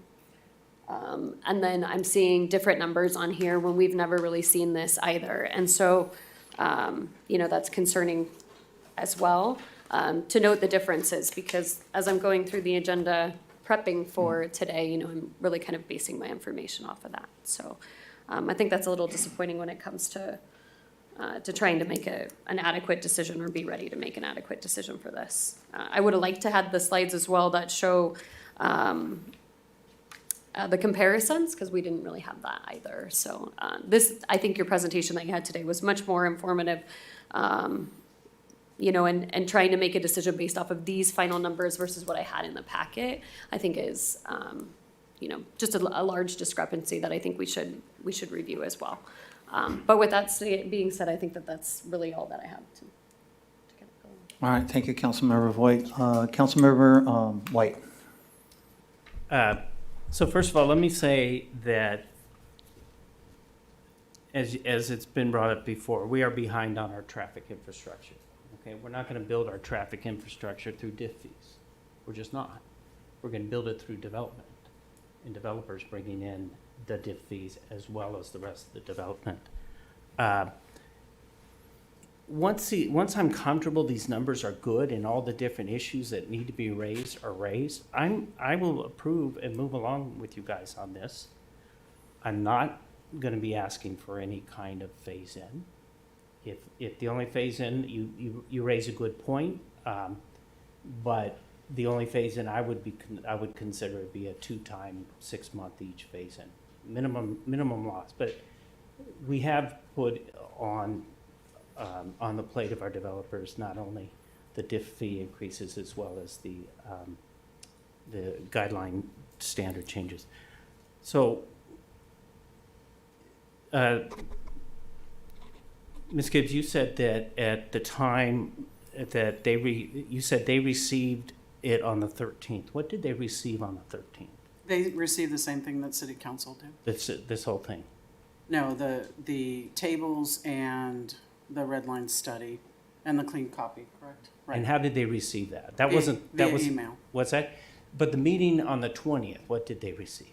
They received just the tables. Did they get to take it home with them? No, because council hadn't seen it, and I explained that I didn't want them to get ahead of council, and that when I was ready to share it with council, I would give it to them. Okay, so they didn't get something to review until the 13th, correct? Correct, it was the red line version with the updates. Okay, and you made a comment earlier that was interesting about the reason it took 2 months. Oh, by the way, we did get input from them. We all got a letter in June. Every council member got a letter from both the NAOP and one of the BIAs. I think it was Lou's BIA. Beaumont. Yeah. So we did get input, and that was input on the last time we were looking at this study. So we did get that input. So when you said that it took 2 months because of their schedule. Conflicting schedules. Conflicting schedules. Why is it rushed to us? If it was is there a deadline? Do we have to have this done by a certain time period? No. So if you know that you haven't got input and we want input from these folks, then why would you go the 13th? When did you have to go to notice on this? September 1st. The 13th is, we're talking about, so I'm just asking, what is the rush? Why is it that we couldn't come back and give them more time for input? We can, yeah. Okay. Again, back in 2017, I thought, and we have lived by it, those of us who've been on council since then, that we set a precedent that when we go and change fees or some of the other design standards too, I think, that we would reach out to all of our stakeholders and we'd make sure that we got a solid input and feedback. If they go through all of these questions here, and I don't want to go through any more, but I lied, I'm going to. Sewer capacity fee results in new development paying for approximately 52.5% of the 324 million in the net system. When new development will only represent approximately 41% of the EDUs at build out. So if it's only going to represent 41% of EDUs at build out, then why is new development paying for approximately 52.5? Now again, your answers to these questions is not going to help me feel more comfortable about these numbers. Your answer to these questions to the stakeholders that were asking this, if you slam them down and you say, well, it's because of ABC, and they can't argue that, then I'm good to move on. We just haven't had the input that we have set a precedent for to provide input to our stakeholders. I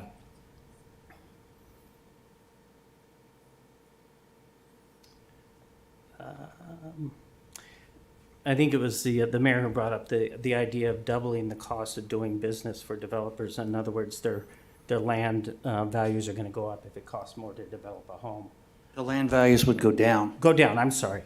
And, we're all concerned about, the comment I think that you made was, well, developers, maybe I took this another step, but developers may choose not to develop homes if our fees are too high, correct? Yes, and that, or they may. If the fees are too high that they can't sell it on the market, they're not going to develop it. That's what the public comments had mentioned. My thought was if somebody does not own the land now, they may renegotiate the purchase price of the land to make up for the cost of the higher fees. Understood. I raised this before, and I think, Mayor, I think you raised this. We need retail and commercial, and we need jobs.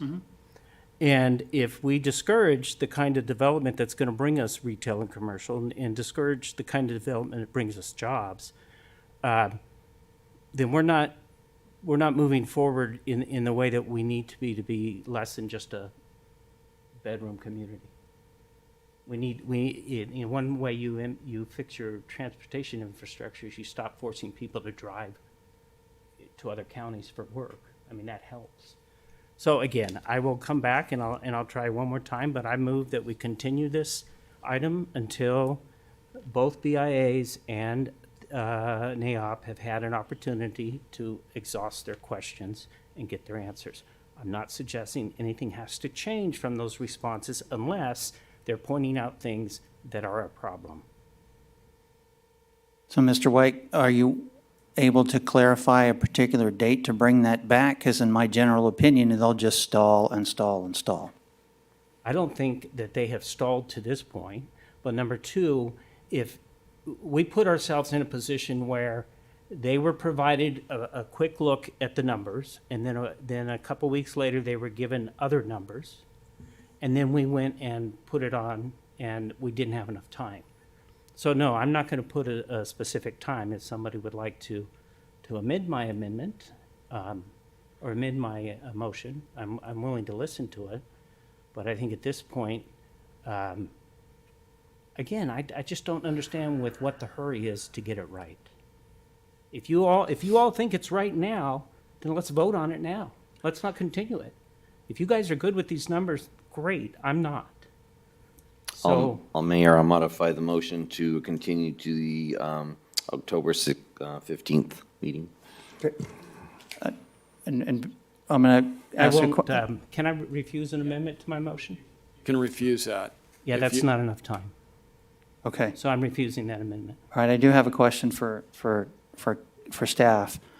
Do we have to renotice the public hearing and so forth, and what's the time frame for that? Is it a 2-week notice? It's a 30-day notice. 30-day notice. So at a minimum, if we push this out, it's a minimum of 30 days. You can continue the public hearing to a date, 30 days, 45 days, whatever date certain, and then it's continued. But if you don't continue it to a date certain, we'll have to renotice it.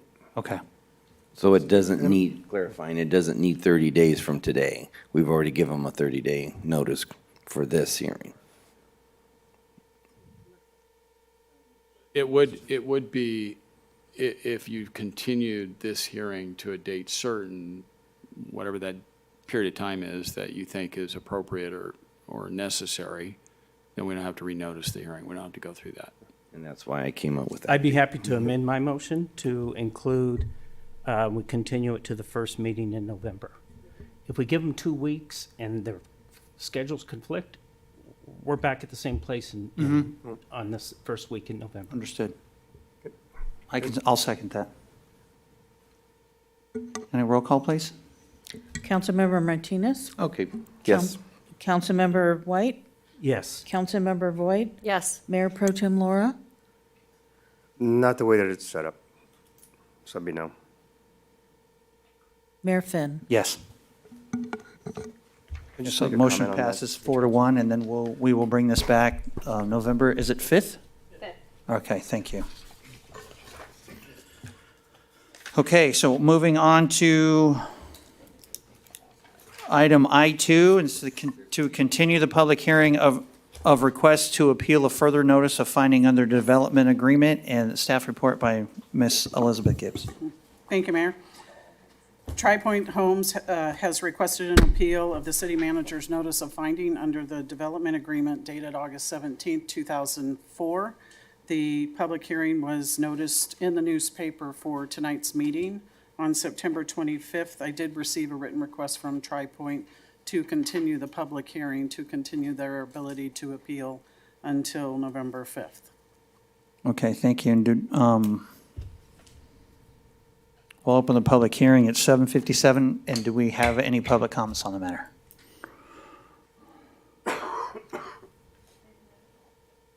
I have no written requests, and I have a message that there are no callers on the line. Okay, thank you. So we'll close the public hearing at 7:57. And do we have questions from council, or do we want to move and set a particular date? Elizabeth, with that, did they give you a time frame? November 5th. Oh, sorry, no, sorry, I missed that. Okay. So we're going to be busy November. Is the council okay with that?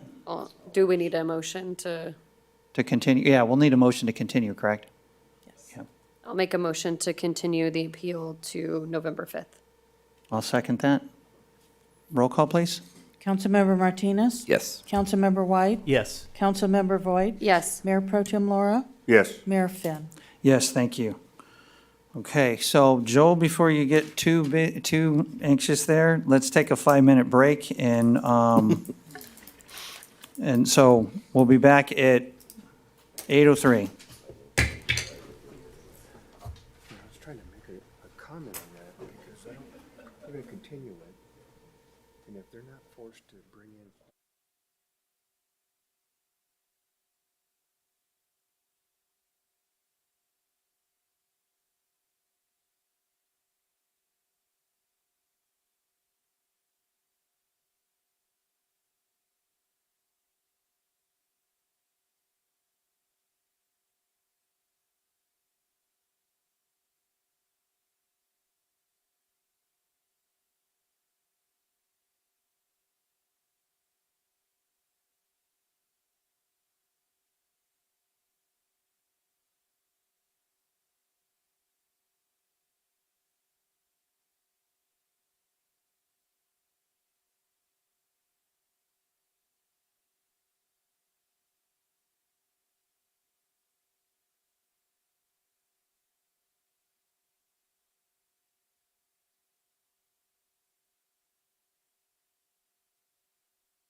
Okay, so we are back, and it is 8:07, and we'll reconvene. So we're on to item J1, our Business Incentive Program update.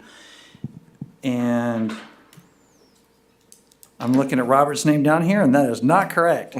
So Joe Belding will be taking it from here. Thank you, Good sir. evening, Mayor and City Council members. So a brief update on the incentive program that were adopted in 2022 and an initial funding amount of $500,000 with a supplemental $500,000 granted that's available for downtown use.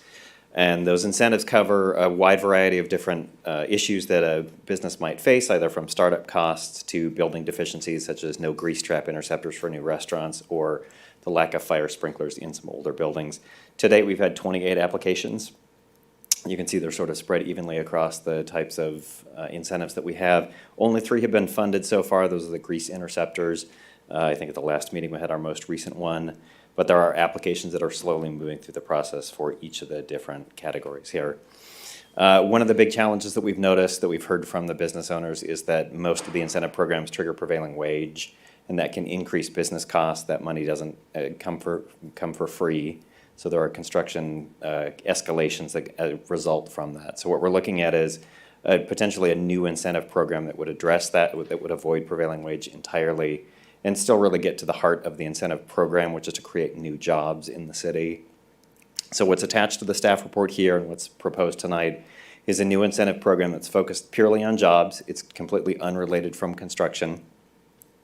And this would apply for businesses that are looking to establish themselves here or existing businesses that are looking to expand.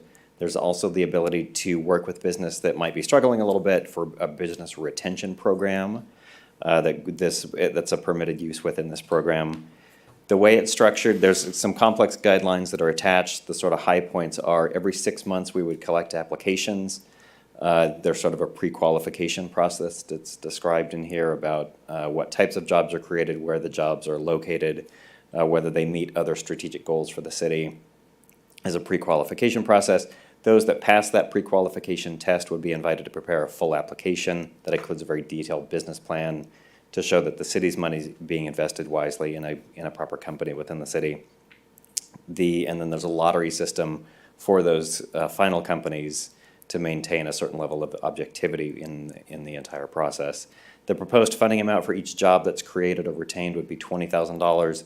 That's sort of just a starting point. That's about half of a minimum wage job. That number can fluctuate, and really all of the parameters for this project should be looked at sort of an organic process. We're going to roll this out, assuming that the City Council approves this tonight. We'll test the process through the application process, and we have the ability to refine this program over time to make sure it's really targeted toward the overall city goals of enhancing jobs for local residents. And then the funding process would be as a forgivable loan. There's a 1-year requirement to maintain those jobs that are funded by this. There's certain reporting requirements that come to make sure that businesses are following through with their agreement with the city to make sure that the entire system is working. The program as designed prioritizes businesses that hire Beaumont residents and then also prioritizes the hiring of veterans. There's certain jobs that are identified in the Economic Development Strategic Plan, high wage jobs, high technology jobs, medical jobs, and then restaurants and sort of finer dining options within downtown area. So businesses that are promoting any of those types of employment would score much better than businesses that are not focused on that. The one thing the program is designed also to be to allow is this could be applied citywide and not just downtown if that's the council's direction tonight or over time. So if there's a particular project in a particular location outside of downtown that's desirable, this program could be extended to cover that project. And as with every other funding agreement, any final funding would come to City Council for its consideration. It's not within staff's purview to award or deny any particular application. One other item that's discussed in the staff report is a residential incentive program. There's a fair amount of residential within the downtown area, making sure that that first impression sort of sets that right tone for developers or new investors that are coming to town, I think is very important. And so it's extending some type of limited assistance to residents within the area. Could also be of major benefit. So we're looking at a modest funding amount, about $1,500 to $2,000 For front yard TLC, this could be landscaping, ground cover, irrigation, just to sort of clean things up and put them in a more maintainable condition. And then the structuring for that could be, and there's no guidelines attached here, this is more just a concept that's presented for your discussion. Could either be a reimbursement to the homeowner or property owner based on income qualifications. This could also be a direct payment to a vendor to make sure that we're not holding up the actual cleanup of properties because of the inability of a homeowner to assemble the appropriate funding. And one other benefit of that type of program is owner-performed work is exempt from prevailing wage, and so working with homeowners can be very easy, provided that they'll agree to install. I've used this program in the past in another city that I worked for. We actually assembled volunteers for some elderly or disabled people that couldn't do that work themselves. So there could be that type of double assistance program of funding plus labor to get sort of an instantaneous cleanup and curb appeal improvement. So 2 items are before you tonight. We're looking specifically for authorization to implement the Downtown Business Incentive Program that's focused on job creation. And as I said, it will be refined over time as we test and refine to make sure we're being as responsive to businesses as possible. And then also, it's an open forum for you to provide any additional input on that particular program, the residential program, or anything else related to the business incentive programs that we have today. And that concludes my presentation. Thank you. Thank you, Joel. Do we have any public comments? I have no written requests. Mia, do we have any callers on the line? No callers. All right, thank you. And Councilmember Martinez. Thank you, Mayor. A couple of questions, Joel. So one of the obstacles we try to avoid is increasing staff time to implement the projects, and it seems like there's a lot more monitoring going on. So do we have the staff needed, or is the staff Joel? We have some fine staff here. It's me, Joseph is also here.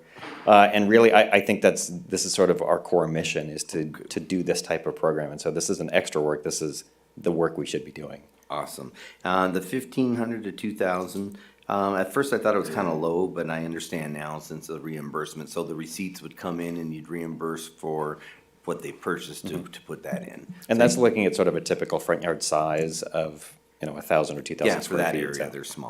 right, yeah. And then I'm not in favor of a citywide yet, in my opinion.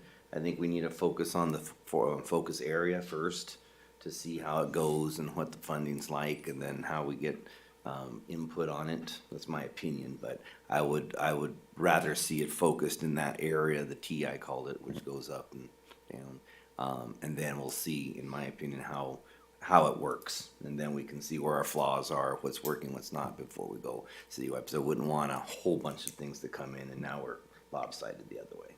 And my last question is for the funding. So we have about 651,000 left, is from what I think the staff report says. So we are planning to just utilize that funding to implement these new programs that are approved or directed, and seeing how it goes from there. So I'm not sure if we talked about piloting money in the future for the program, or is that something we're going to talk about later, depending how things work. If we exhaust the funds, we can always come back to council and talk about a budget amendment.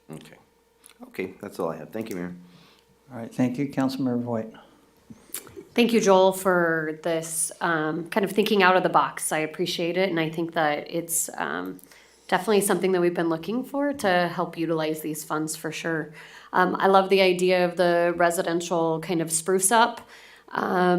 I would like to see potentially some mock-ups or something that we could guide the design so that it stayed consistent with kind of what we were looking for in the downtown. So I don't want to say design guidelines, but something along those lines to kind of guide or give them an idea of what we were looking for.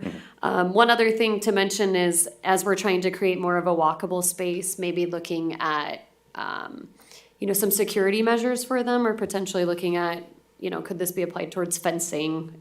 Heaven forbid they have a pit bull on their doorstep or something like that. How do we kind of create or incentivize safety measures in that way as well? And maybe looking at lighting if possible, or something along those lines.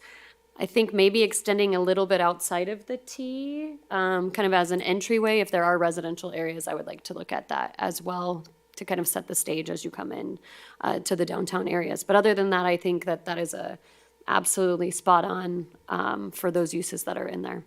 One question for you with regards to the funding for the positions. Is that something that's been run past legal? Is that something we can do with those funds? Have you used that in the past? Just when I'm thinking about incentivizing in that way, it just kind of makes me a little nervous. Yeah, I'd like to thank Bob Patterson at our city attorney's office, who we worked hand in hand for a couple weeks on developing this. Number one, clearing that this is a permissible use of city funding, and then structuring really the mechanism for that funding. So yes. Okay, great. Always want to make sure we're following the rules, that we don't have to ask for apology later. So otherwise, I think this is, I'm excited for it, and I think definitely well thought out. So thank you. All right, thank you, Councilmember White.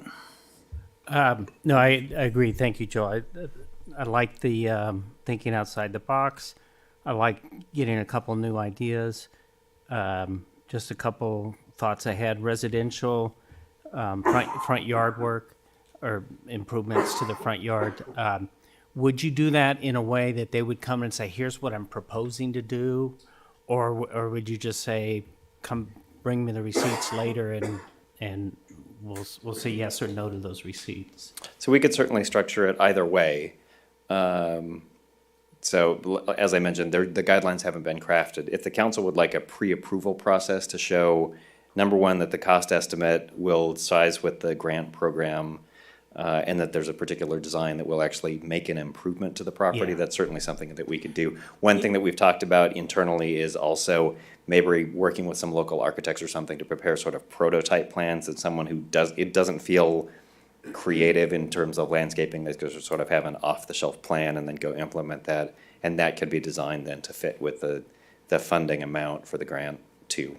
Okay, yeah, and I'm a little concerned that there's a number of those properties that I think are zoned residential, but they're owned by people who don't live anywhere near Beaumont, and they're, it's hard enough for them just to keep the weeds clean, and I don't want them coming in and taking advantage of something which was not meant for that.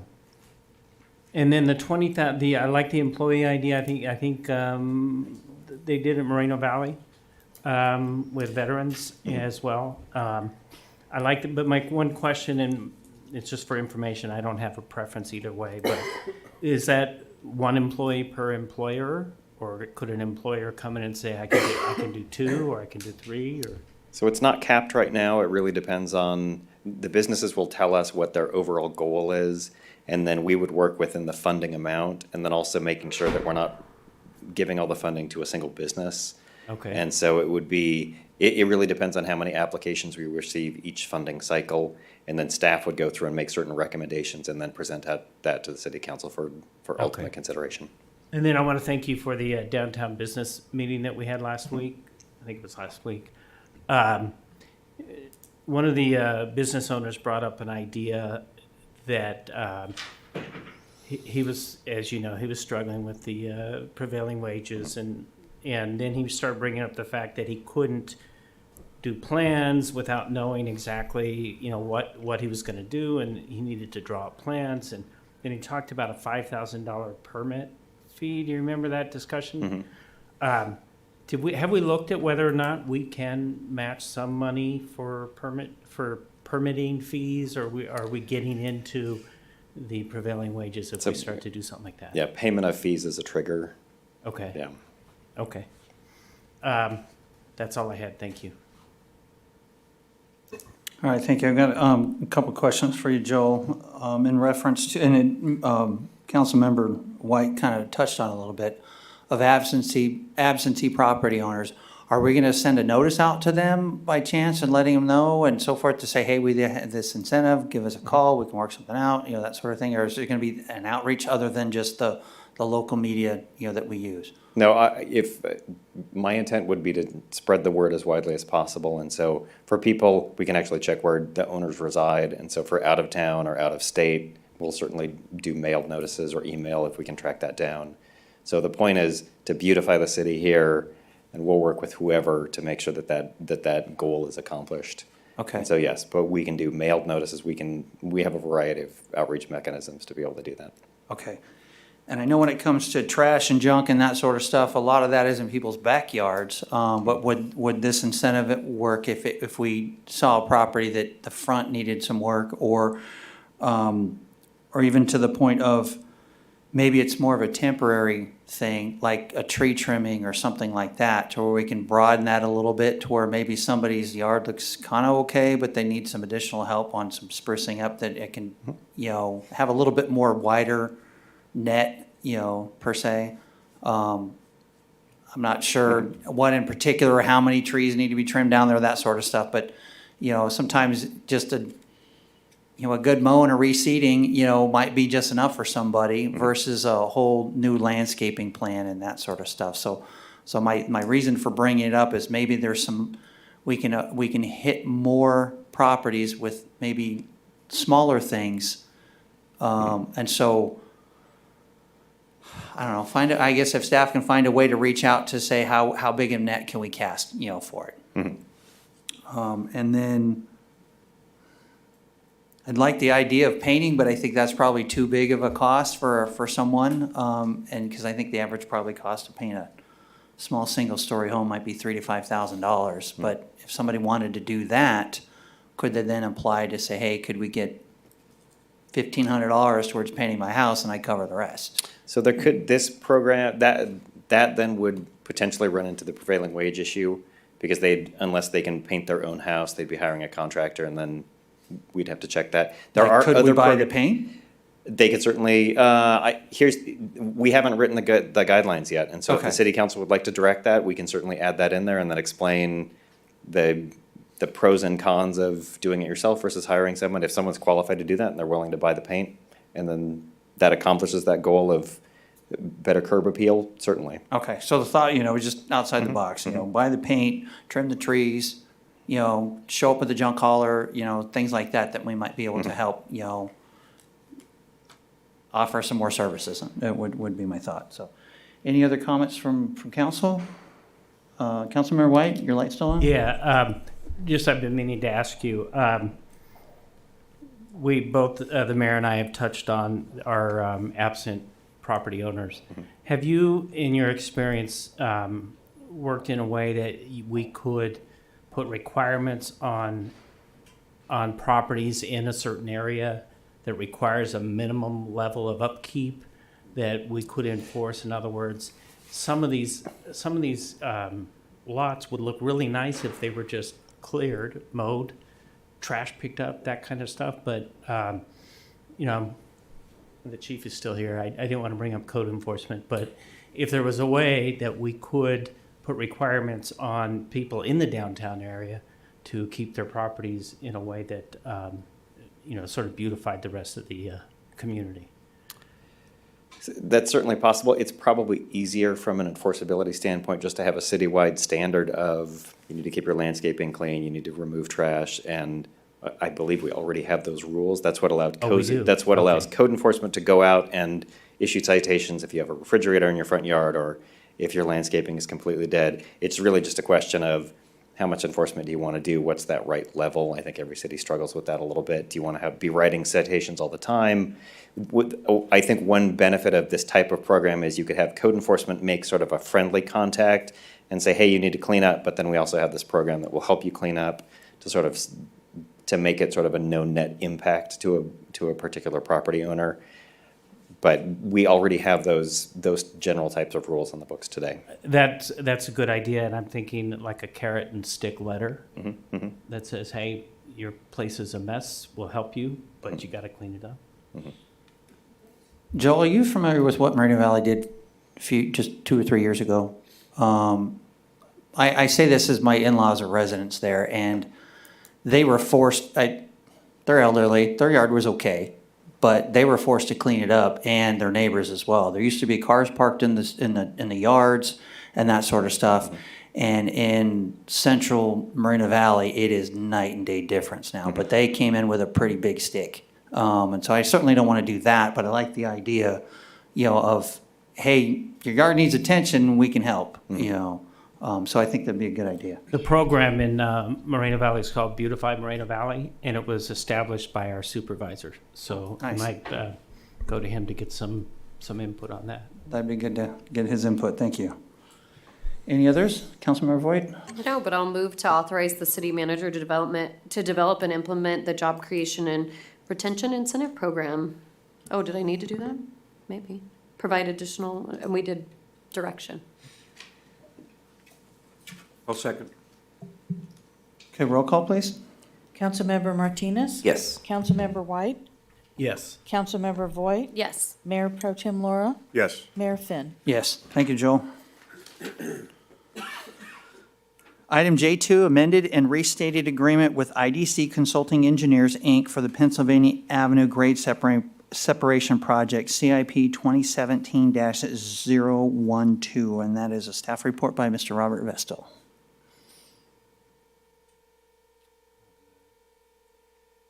You have a presentation. Mayor, if it's okay with you, I'd like to combine J2 and J3. It's the same project and very similar presentation. Okay.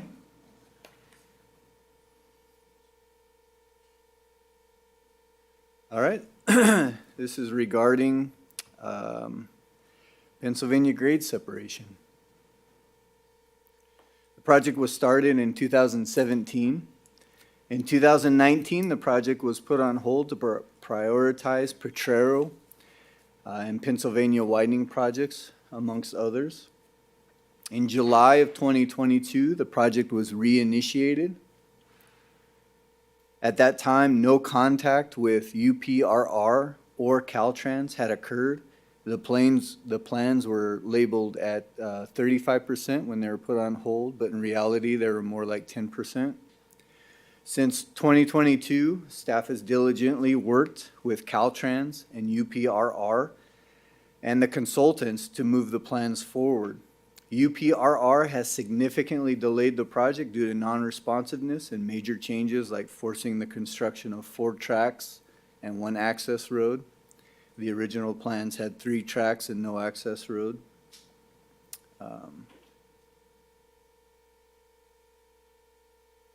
So the current status is listed on your screen. Civil design is roughly at 50%. That's what you generally see as the road alignment, the drainage. Caltrans plans for the bridge abutment and sidewalks under the freeway is roughly 60%. UPRR bridge design, the structural element to the track, is 60%. UPRR track design, that is the shoe fly alignment, which allows the train to bypass the construction site via alternate tracks that we'll have to construct, is at 25%. CEQA is completed. NEPA is at 80%, and regulatory permit will initiate as soon as Caltrans has blessed the NEPA document. Funding. The current funding for this project is $13.7 million. A significant part of that is the DIF, DIF Road and Bridge, and DIF Rail. Also, general fund.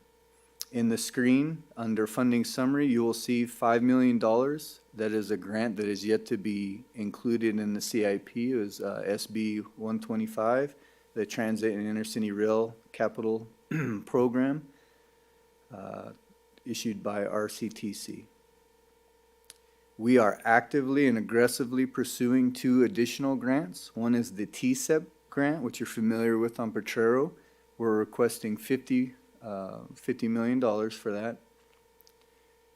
We are also pursuing the Railroad Crossing Elimination Grant, which is $22.6 million.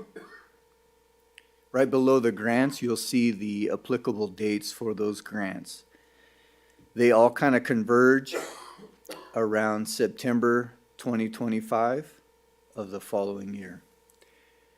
And just as a point, your grants analyst, Brittany, has done a phenomenal job with these grants. And we have, for the RCE, 7 support letters, including Congressman Ruiz, the County Supervisor Gutierrez, Caltrans,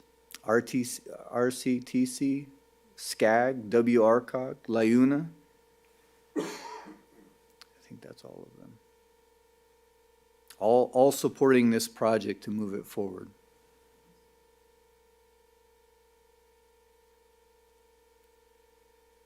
Shovel ready, September 25. In the past, staff has committed to making this project shovel ready by September 2025. Staff is aggressively pursuing the grants mentioned on the previous slide based on that date. Using the city's current consultants, this is still possible and probable. IDC, technical issue.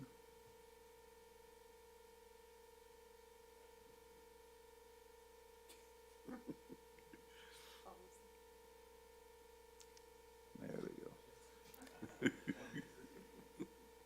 IDC is the design engineer and Moffitt Nickel is the environmental consultant. IDC was issued a contract in 2018. Moffitt Nickel was issued a contract in 2017. Per the Beaumont Municipal Code, the maximum contract length is 5 years. Both contracts have expired with no option to extend them. In order to continue with the project, staff would either need to rebid the project and award to the highest ranking consultant for both engineering and environmental. This is still possible. However, in the likelihood that the consultant would rank the highest and be awarded the project, the design would revert to 25%. There's a high likelihood, a probability that it will not be IDC that ranks the highest. And if that were to mature, if that were to occur, the plans, which are currently, I think at 60% on the previous slide, would revert back to 25% because no engineer will take the responsibility of somebody else's plans. So it would take up to 6 months for them to redevelop those plans to match what IDC has now. The UPRR and Caltrans would be less affected because we wouldn't have to modify their plans. However, any forward progress would stall until that new consultant came up to speed. Realistically, the project would need another 12 months to complete. And that would be September 2026. Also, the cost to the city would be estimated at $3 to $7 million. Generally, the cost of a design is roughly 5 to 15% the cost of the construction. In this case, construction is $64 million. The city, the city would be at risk for great financial harm.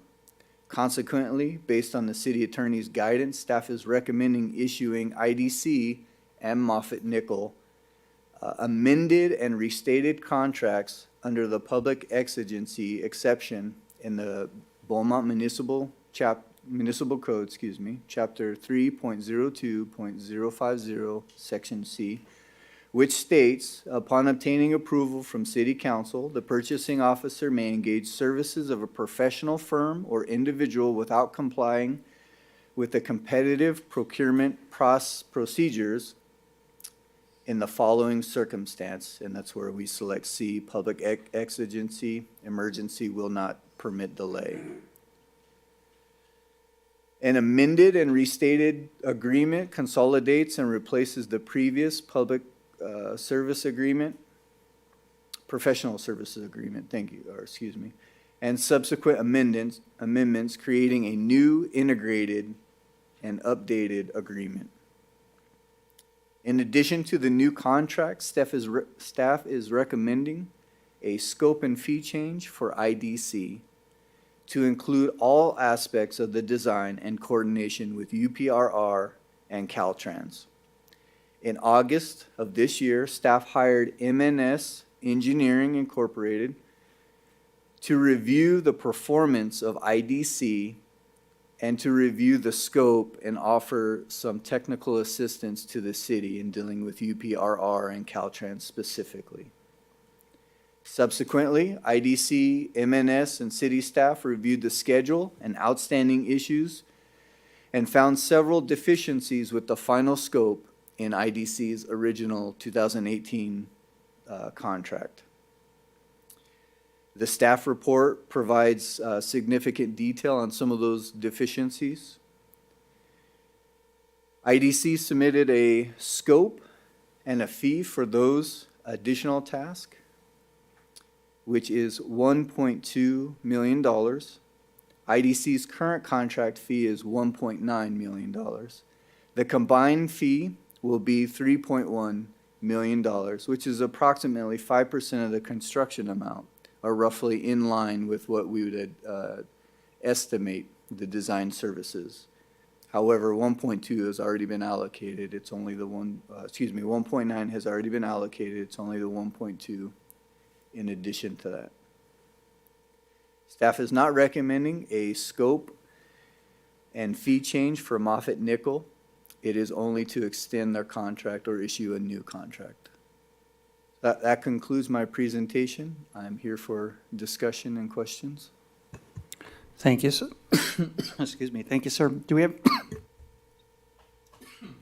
excuse me, do we have any public comments? I have no written requests. Mia, do we have any callers on the line?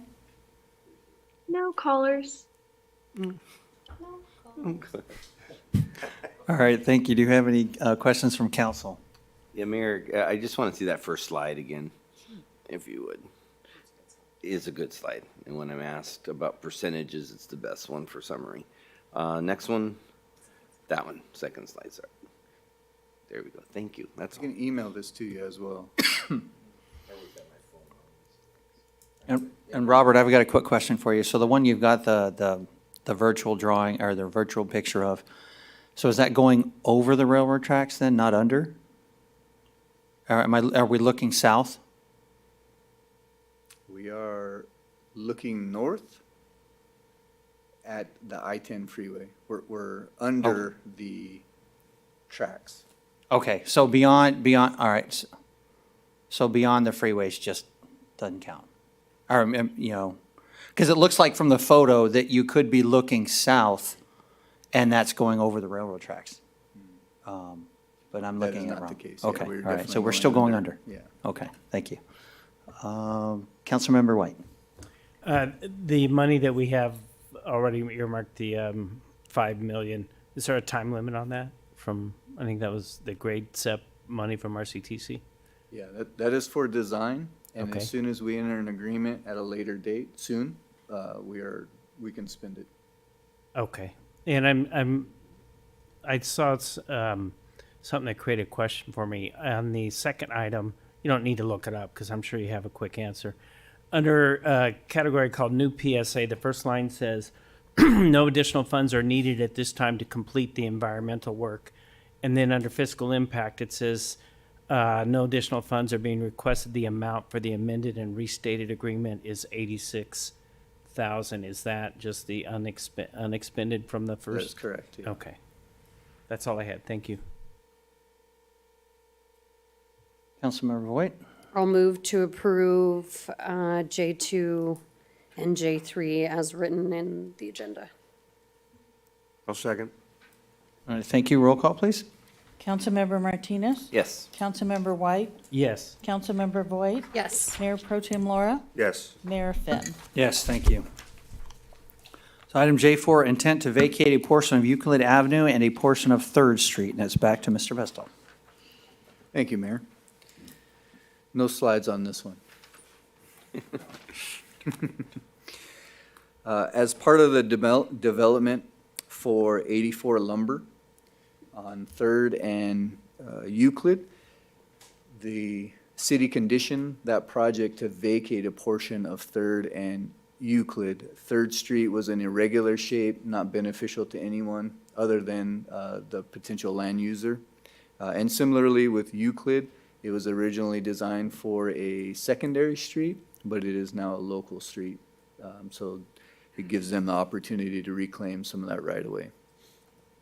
This is just the intent to vacate, establishing a date to actually vacate. There are several steps that city staff has to follow in order to officially vacate right-of-way. They are listed in the staff report. One of the major things is to post intent to vacate signs every 300 feet along the two streets. So that would be, again, Euclid and Third Street. Following this meeting, assuming that it does pass, staff will definitely provide those notifications. And then we're establishing November 5th as the date to return, officially hold a public hearing, and officially vacate those portions of the right-of-way. Sorry, that concludes my presentation. All right, thank you. Nicole, do we have any public comments?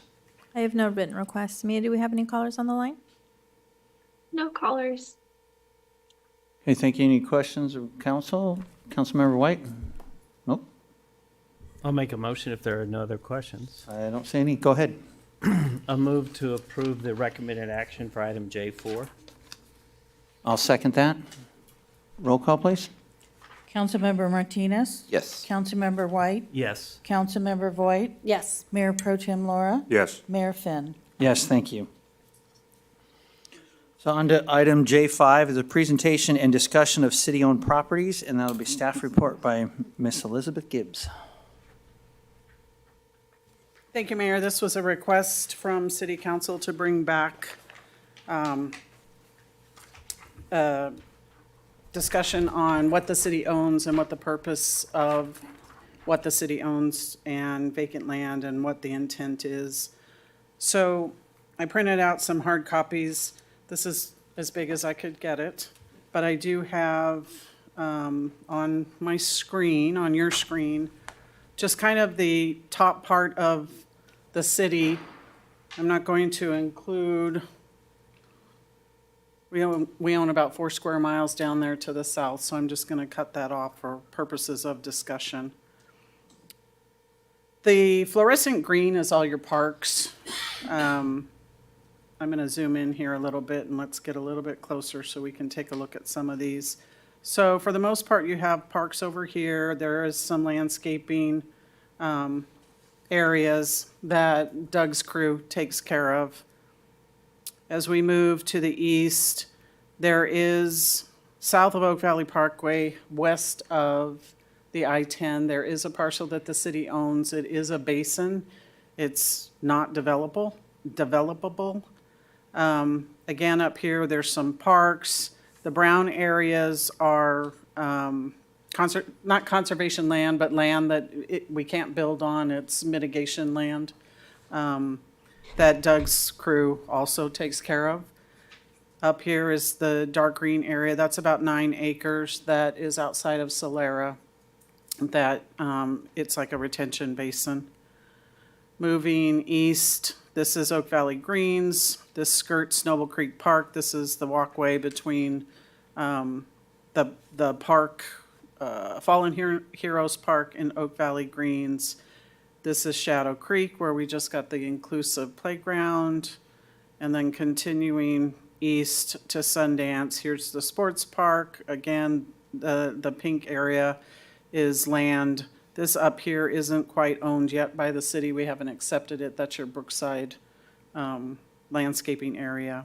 Some of these little slivers are just parkways that the city owns and maintains as part of the CFD maintenance. So what I want to do is get really to the meat of the vacant property that the city owns. And you'll see that in this light blue. This is 4th Street. I think over the years, we've had a few offers to purchase from developers and business owners that possibly want to build something on 4th Street east of Beaumont Avenue. I've talked to Joel about it. It is on his radar now in case anybody does give us a call. This green is 4th and Veely. That is going to be the corporation yard. So although it is vacant right now, there is a plan for that property. We did buy that about 5 years ago. This is the wastewater treatment plant. This purple area here is an access way from Veely. It's a secondary access from Veely into the treatment plant. The landscape improvement project that the treatment plant has under design right now, we're getting ready to go to bid for construction. It is going to improve that access way as part of the landscaping for the bigger parcel. This is 52 acres that the city owns. It was 30 years ago, it was programmed to be expansion of the treatment plant. It was, I believe, purchased by redevelopment agency funds and has since been turned over to the city as part of the successor agency program. And there's one more parcel I want to show you. Whoops, let me back out. This blue sliver here is the new Station 106. There is 2 or 3 acres left of that project that we're initially going to put our police station on. We've moved away from that, so there is still a little bit of vacant land on that parcel. And then the last thing I want to show you is another vacant parcel that Doug and I have talked about over the years. It's this pink one right here. It's directly across from Brookside School. It was part of the Oak Valley Greens development. It's not big enough for a house. It's just kind of a field right now. And so we're going to look at that as maybe improving it to put in some amenities, a simple bench. You know, we'll bring a conceptual to council. I would like to develop that property. I think it would be a great amenity for the parents that are sitting waiting for their kids to pick up from Brookside.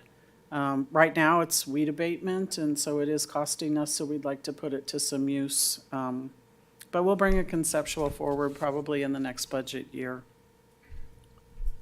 That is the meat of, other than the landscape areas that you own, that is the meat of any vacant land that the city owns.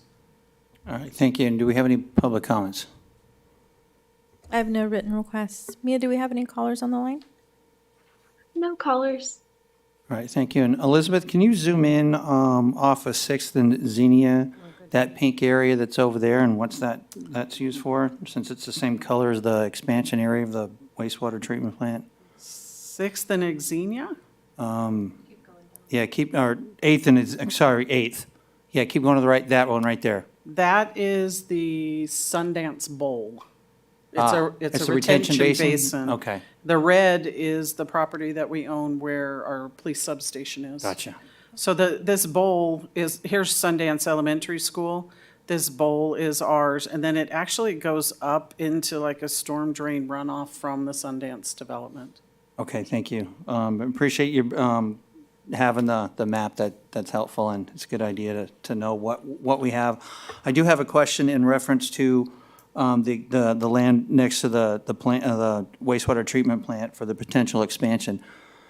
So is that still needed, or a portion of that needed? It's probably the biggest chunk of vacant land that we have that's doesn't have a purpose at the moment, but does it have a future need? And would we foresee us using that in the future? I would not get rid of it right now. Okay. Because of the expansion. We do have to the east of your brand-new recycled water, your reverse osmosis building. We do have some land here along the east. This property here on 4th Street is partially owned by the wastewater treatment plant for expansion as well. However, there may be a need at some point for different infrastructure on that property. Okay. It's too soon to tell. Okay, and then can you move over to the downtown area? Okay, and then what's the purple, the magenta color? This is the parking lot across from Grace Avenue. Okay. This is just an empty strip of land that butts up against the freeway. It's not really, it's almost in the Caltrans right-of-way. It's not really usable property. Okay. I'm not, to be honest with you, I'm not sure why the city owns that. It's been in our name for many, many years. This here is the new California building that we just purchased. This is the transit, the current transit, vehicle maintenance yard, Grace Avenue, and then this is also Grace Avenue. The way the parcel was recorded, there's a strip of land between the parking lot and the building. Gotcha, okay, all right, and I like And the then idea. We have a triangle park that most people don't know about, that's ours Yeah, as I've well. seen, I've driven by that a few times. And then, is that kind of similar with that other triangle to the left of that off of, Seventh? Those are both ours. Okay. This piece right here is an error. This is actually the women's club, and that should not be on there. Okay. We don't own that. That's Noble Creek. Gotcha, okay, all right. Because my main purpose for asking for this is wanting to see what we had, do we own any properties downtown? What are they? What, the vacant land, what do we have? What, is there a potential use for it? And just to add in, I think it's a great idea with the little bitty park on Oakview Drive. I think that'd be a nice touch. So, did we have any comments or questions from council on anything? All right, well, I appreciate the update and thanks for bringing that to us. Okay, and so then on to item K, legislative updates and discussion. Thank you, Mayor. The one thing I wanted to discuss with council is AB 98. The governor did sign it. I was notified late Sunday, and we are looking at how that conflicts, may or may not conflict with our plus policy. And we have a handout. You want to hand it out? So we're starting to do some preliminary analysis on how the AB 98 and our plus policy mesh, and we will be bringing an item back to council once we meet with the plus policy subcommittee so that we can sit down and make sure that we're in compliance with AB 98. And that goes in effect in January? It goes into effect today. Is it immediately or is it? Yep. Okay, thank you. Yep. Do you have any questions from council? Okay. I did want to mention that we had a very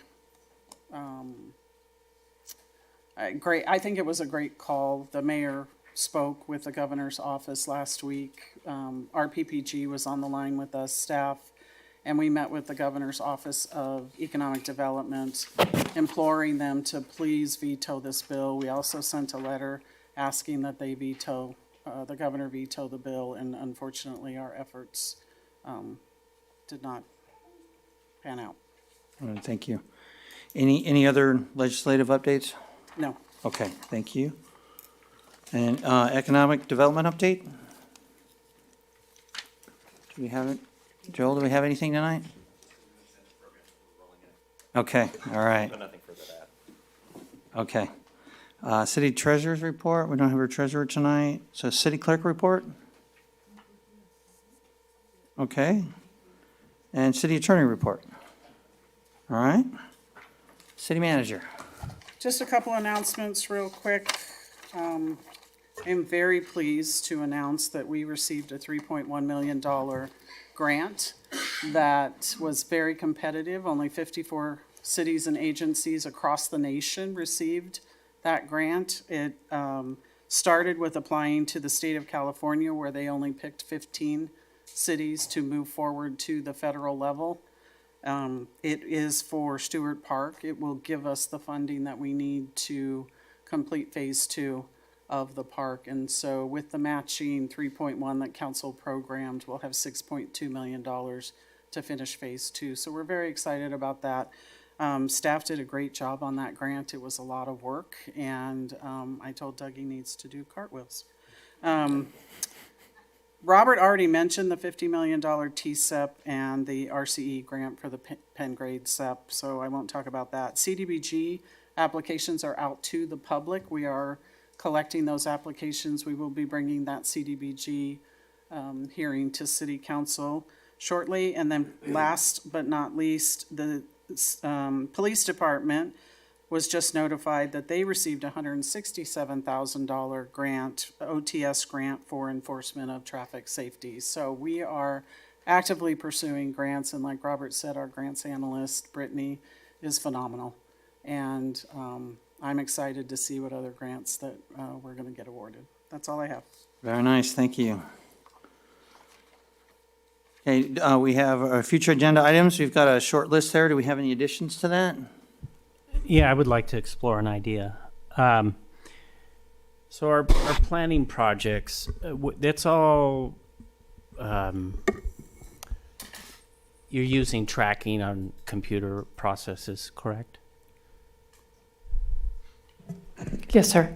Okay, so in the projects that I work on at work, we can tell how long it takes to go from one step to another, how long it takes from the start to finish, where our bottlenecks are, what's an average project take.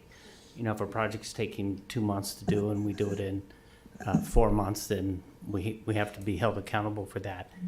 Is there an ability to track our open projects, permits, things like that? I got to tell you, I continue, even at the downtown business meeting, I had 3 different property or business owners come up to me and complain about where they were in a permit process or what they were waiting for in XA. It's the same complaint I've been talking about for years.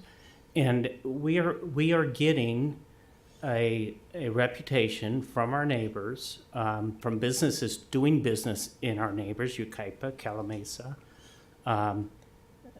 that it takes too long to get things done in Beaumont. So I would like to consider an agenda item to look at a way that we could sort of measure our success, maybe find a way to provide tracking, not only just for, you know, some of these people I speak to, they say, well, I've done this and now I'm waiting to hear back on this. And that's the same thing I've talked about with some kind of concierge, someone to just say, follow this. But I think we need to understand businesses we're losing to our neighbors because it's too hard to do business in Beaumont. Well, we're working on a couple things to make the process a little bit better, but we can bring that back Okay. to you at a future meeting. But we are working on a lot of exciting things, like including our applicants, inviting them to DRC so that they get to talk with.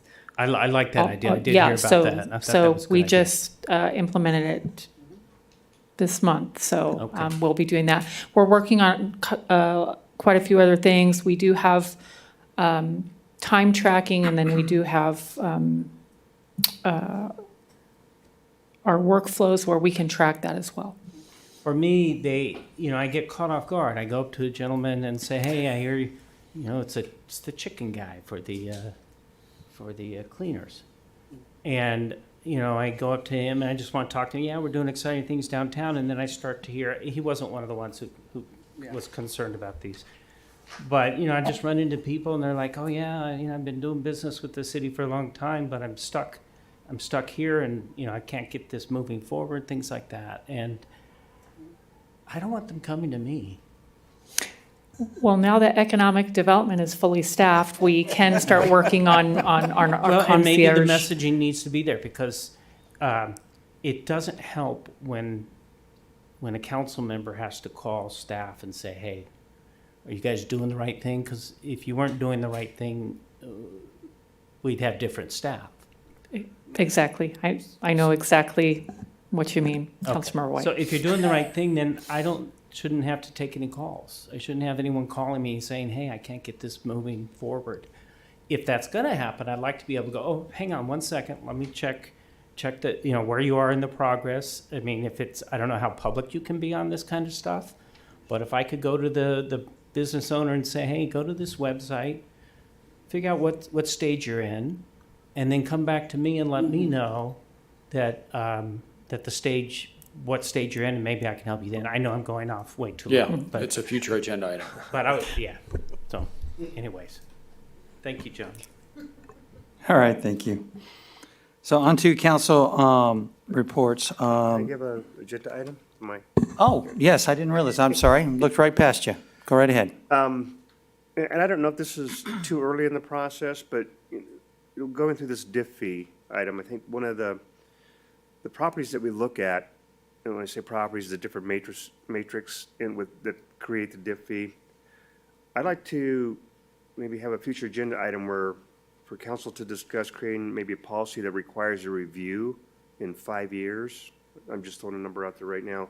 But this would allow us to hopefully better track what's happening, population stats, how close are we to build out, how many years do we have left? And council at that time, based on their review, at least through that policy, maybe they can say, maybe it's time to redo the diff fee, or maybe it's time to look at it again in 2 years, or something to that effect. So if we could just bring that back for discussion, I appreciate that. So can I ask a question? You can. When you say creating a review of the diff fee in 5 years, or you want a policy that says the diff fee will be reviewed every 5 years? A policy that says that it'll be reviewed every 5 years, reviewed and evaluated. And then we could just discuss what those parameters are, or if council wants to change it when we have it on the agenda, that's fine. Can I add to that maybe? Sure. I think maybe if we can look at standardizing a way in which we bring all fees back versus not necessarily just picking out diff fees, but, facility fees. And instead of, I feel like we've been hit really hard with fees this year. These are pretty big, heavy staff-related kind of instances. So if we looked at, okay, facility fees are going to come back, every third year, diff fees are going to come back every fourth year, or, every 2 years or something along those lines. It also sets our consumers up or our customers up to know when it's coming up next, as if we put in an ordinance for that. So, or we align with that. And I don't know what other fees we have, but I'm just thinking of like the rec fees, the user fees. Yeah, so we had the rec fees, we've had, the facility fees go along with that as well. But any fee schedules that we have, if we look at spacing them out and, every 2 years, we look at 2 of them or something along those lines, that would give the staff an idea of when those are going to come up, and then also kind of give us an idea. And I'm not saying 2 years is the right answer, but. Okay, all right, thank you. So council reports. Mayor Pro Tem, why don't you go first? I have nothing to report this time, sir. All right, nice and short. All right, Councilmember White. I went to Washington DC as a joint trip with RCTC and RTA, and first time the two groups have done that together. It was really, really productive, I think. We came back with hundreds of millions of dollars. Not really, but we had some good meetings with the FRA, and they keep telling us there's lots of money. There's problems with Coachella rail, but that's a whole nother story. But I think it was a really good experience. You guys, I think we learned a lot and benefited a lot from our DC trip in February. So other than that, that's all I got. All right, thank you, sir. Councilmember White. I had the pleasure of attending the State of the City. Great job. I think it was an excellent event. Always love being able to taste some of our local restaurants. I think it was very well attended and well done. So thank you to staff for all the work that went into that as well. I also attended Calamesa's State of the City as well. Nice to partner with our neighbors and attend that. And the Hispanic Heritage Celebration was a lot of fun. I have to say, Addie absolutely loved the wrestling and was out there cheering it on. So great job to bring something new to the city. And it was fun to see everybody out there. So I really appreciate the work that went into that as well. Thank you, Mr. Martinez. Thank you, Mayor. Outstanding job on the Parks grant. I was concerned because I had a lot of people ask me about parts of the park that were in phase 2, and it's like, we're going to get there. So I'm glad that we see it a little closer to fruition. So appreciate staff's work on that.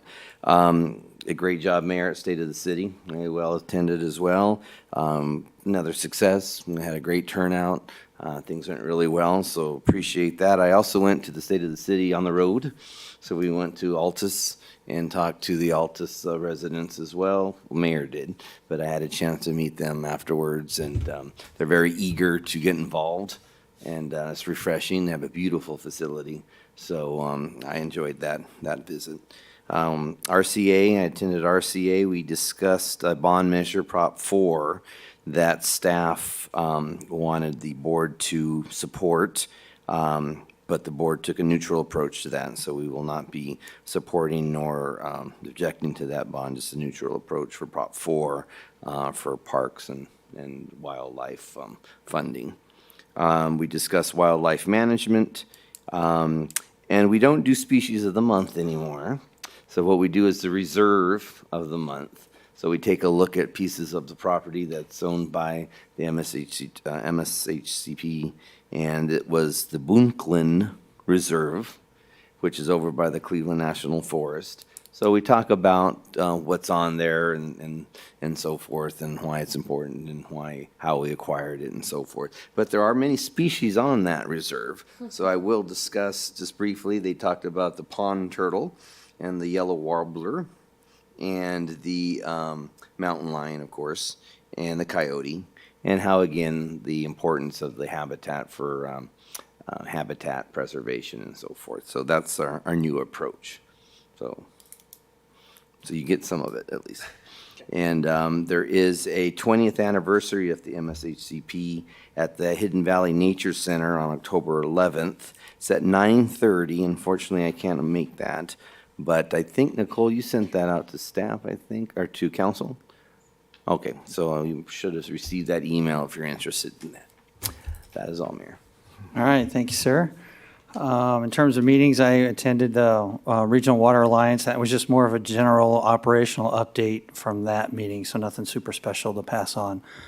I wanted to give a big thank you to staff and the Beaumont Chamber of Commerce for helping with our State of the City. It was a great event, and I think it worked well that we did the program first and then ate. We had everybody's attention, so that worked well. And it was nice taking the State of the City on the road. We will be doing that in Four Seasons on October 21st, Monday at 5 o'clock, and then we'll have a community-wide one to be announced, and so we're looking forward to that. So appreciate all the support on that. It was wonderful. I also attended the downtown business meeting as Councilmember White had brought up before, and as our city manager had pointed out, a little disappointed on the veto, but we brought a different spin to our argument against that, and showing all the work that we did with our Plus committee and so forth, and they were very impressed with what the work that we have done, and so we're looking forward to what changes we have to may or may not make for that. But I think it's a kudos to the council and to staff on us being proactive and dealing with that already. I think we were ahead of the curve and so forth on that. So anyway, that is my report, and we will adjourn tonight's meeting at 9:09. Thank you, everybody.